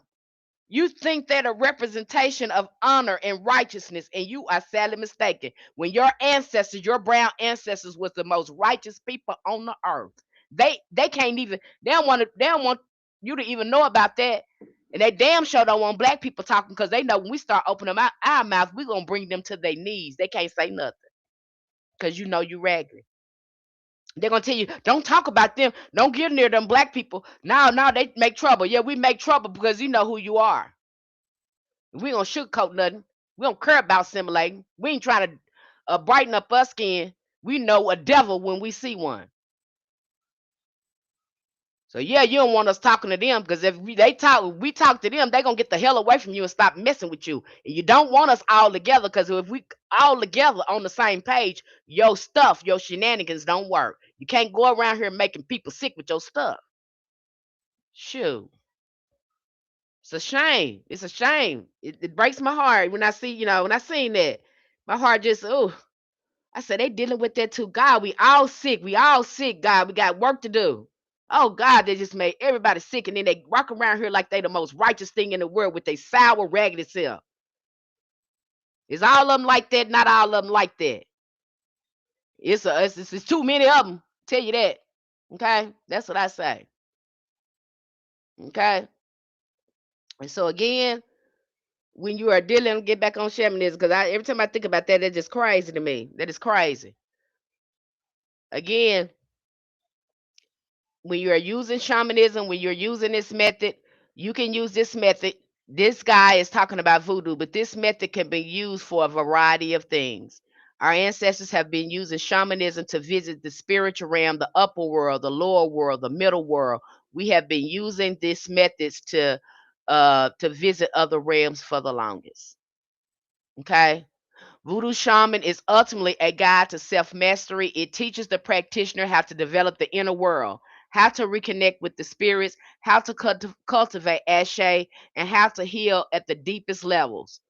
It shows that real magic begins long before the ritual. It begins in the mind, in the imagination, in the quiet spaces where spirit first whispers your name. This book serves as a powerful reminder that journey of the hoodoo practitioner, like voodoo initiate, is one of the becoming whole again spiritually, emotionally, energetically, through conscious relationship with unseen forces that surround and dwell within us. Okay? So I recommend that you get into this book, look through this book. Now, you should be getting another book today called Voodoo Grimoire. Like we're gonna cover voodoo thoroughly because I know if you stay on the path of hoodoo long enough, you're gonna start running into ATRs. I know it's just gonna happen. You're gonna grow, and it might happen. Okay, and then I want to show you as well that it is a way to access our ancestors because these are ancestors. You still can access these ancestral spirits by way through journey working through your ancestors.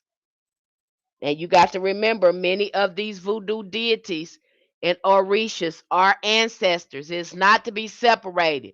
Now, these people that made a religion out of this. Our ancestors were not religious. They were very spiritual. We didn't get into religion until we come to colonization, and they told us, you ain't nothing if you ain't got no religion like us. We got a religion and a book. If you ain't got no religion in the book, then you a heathen and a pagan. That's what they told us. And here we are saying, we do got a spiritual path. We talk to God just like you. We may not have no religion, but we talk to God. We got our ancestors. We won't believe it until you got a religion. And what do? We do. We're gonna make a religion and we're gonna prove to you that our stuff's just as good as yours. We call ourselves doing some good. We was trying to do some good. It turned out good until it wasn't good no more. Until we think we're gonna function. Since their religion is a business, we're gonna make our religion a business too. Anybody can come in. Since anybody can come in their religion and be raggedy, we're gonna do the same thing to ours. We're gonna initiate, even if they raggedy. We don't care. We can bring them in here. That's what's happening now. Okay. So I have to put that down to you again. Yes, do I am I bashing the ATRs? I'm not bashing them. I'm saying here the ATR, not everyone is supposed to be an ATR. Not everyone. That is reserved for priest and priestess that ancestor drag over there. Their job is to keep us close to the ancestors and to be there for the people, not to initiate us into that. It is to pray for us, to get us in alignment with rituals, get us closer to our ancestors, not to initiate. Everybody doesn't need to be initiated in there. Believe me when I tell you, I wish more. You got too many over there that chose to be over there in that call. They went over there for a title. But if you were to talk to the older ones, the old schools, the in the ATR, they are going to tell you, baby, this ain't what I wanted. I got sick. I told my ancestors I ain't want to do this. And when I told them I didn't want to do this, they made me sick. I started seeing spirits. Spirits started coming to me. I got sick. I couldn't do nothing. I was losing my mind. Until they told me if I don't go over to the ATR, I'm going to keep this up. And once they get over there in Voodoo or ATR, they get in alignment and everything clears up. And they be the best practitioner and priest and priestess over there. Not because they wanted to be, it's because their ancestors made it to be. Because the ancestors wouldn't let them do nothing else. When you a healer or something like that, the ancestors got something for you, it's gonna go crazy. I give you an example. I didn't want to read tarot. I didn't want to read tarot. I didn't know I didn't want to be with it. I wanted to be like everybody else. I didn't want to be in the spiritual realm. But I knew that I was different from everybody else. I was always peculiar. I was awkward. I talked outside the box. I would say, you know, things that that people didn't even think about. I was just out of the box thinker.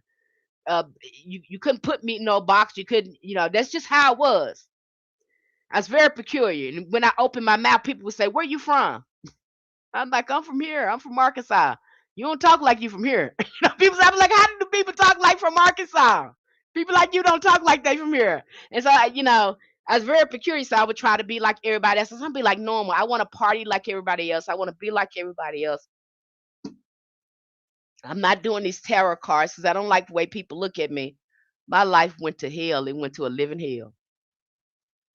Every time I try to be normal, like call myself being normal like other people, and just, leave the cards alone. Don't this the spiritual realm. My life went to hell. It went to I can't tell you. Every time I put them tarot cards down, I didn't read people. I wasn't spiritually connected, trying to be like everybody else. My life went to hell. It went to hell. I'm telling y'all. But when I picked the cards up and was reading for people doing what I'm supposed to do, life just went great. Life went great. Life went great. Life went great. But every time I try to be normal, to put the cards down and be like the rest of the world, life went to hell.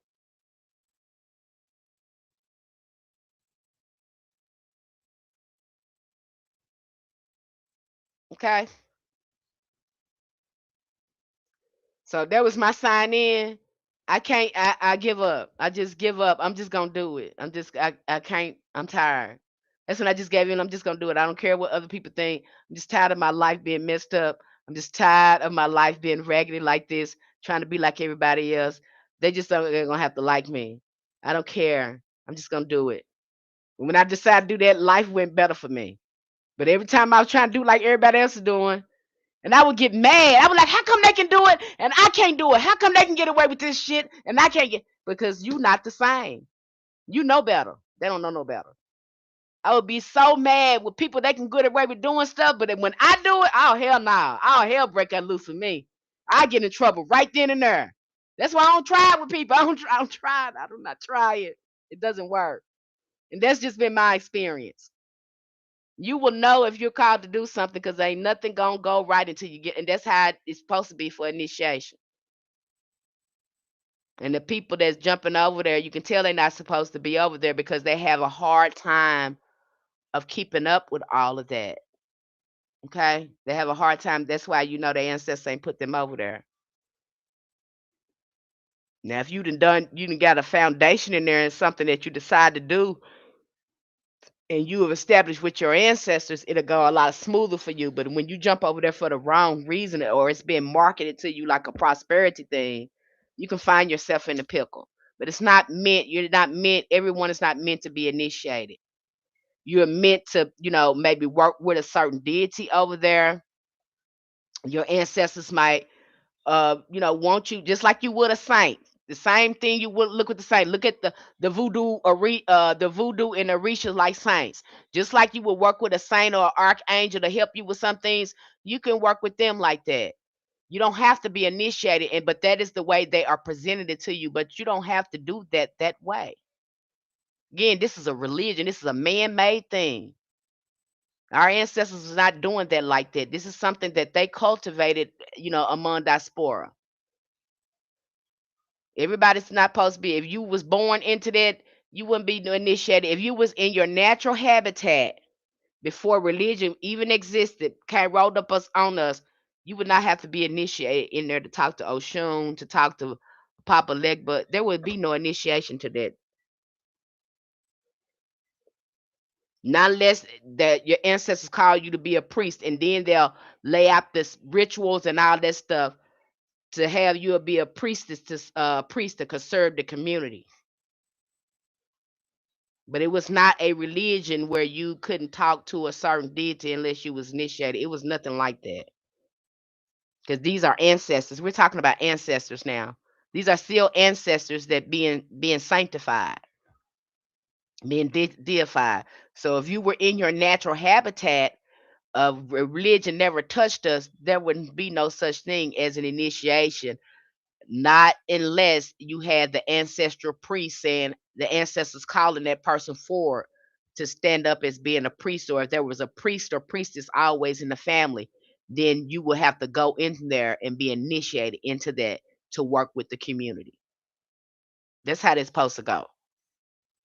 And you probably would pay a small fee for them to do certain little rituals or something with you. But that was only when things were really, really whacked off and you couldn't understand what was going on. Then you would go to the priest, and they'll probably tell you to do an Ebo or do this ritual with the voodoo deity or something like that to get you back in alignment. But you would not be getting initiated. Okay, I hope that there you thoroughly understand what we just went over today, and I hope this book review. I hope these reviews and lectures are helping you gain a greater understanding of the resources that I put there. Okay, because everything I'm putting there is going to advance you and help you grow your practice. And I know a lot of things I say is going to be controversial because you have been told that you have to be initiated in this religion to work with these deities. And that's not necessarily true. That's what I'm trying to, because it's ancestral. Okay. The same thing with Christianity. Can't nobody stop you from working with the angels or talking to God just because you ain't Christian. Same thing that happened. These are ancestors, so no one can stop you from doing that. The name of this book is called Voodoo Shaman. It is by oh, let me go over here. Go back to the top, you guys.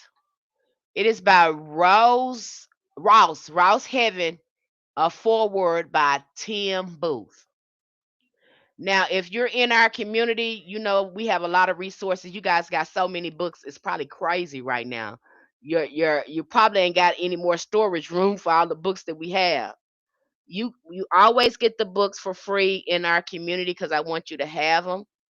You make the choice whether you want to purchase a physical book, but usually you're going to get the physical book. I'm going to do a review, a lecture on it. If I have any other media or resources on it, I'll provide you for that too, because I want you to have a thorough understanding.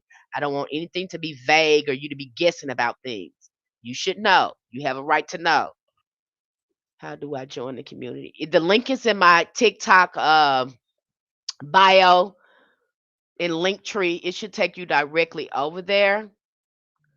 If you guys are interested in an astro reading or a tarot reading, uh, please DM me if that's something that you're interested in. DM me. Let me put my email address right here. If you're interested, and again, if you look at, you go to my TikTok page, I have it pinned there. The service is pinned there. The reviews for the service and the service pinned there. If that's something that you're interested in, okay. All right, love you guys, and I'll be coming back soon because you're gonna get about 2 or 3 more books on voodoo, and I'm gonna come here because the other book is a kind of a hard read. I think the last 2 books on voodoo is kind of a hard read, so I'll come here again and give a brief lecture on those. Okay. All right, you guys, love you. You guys take care.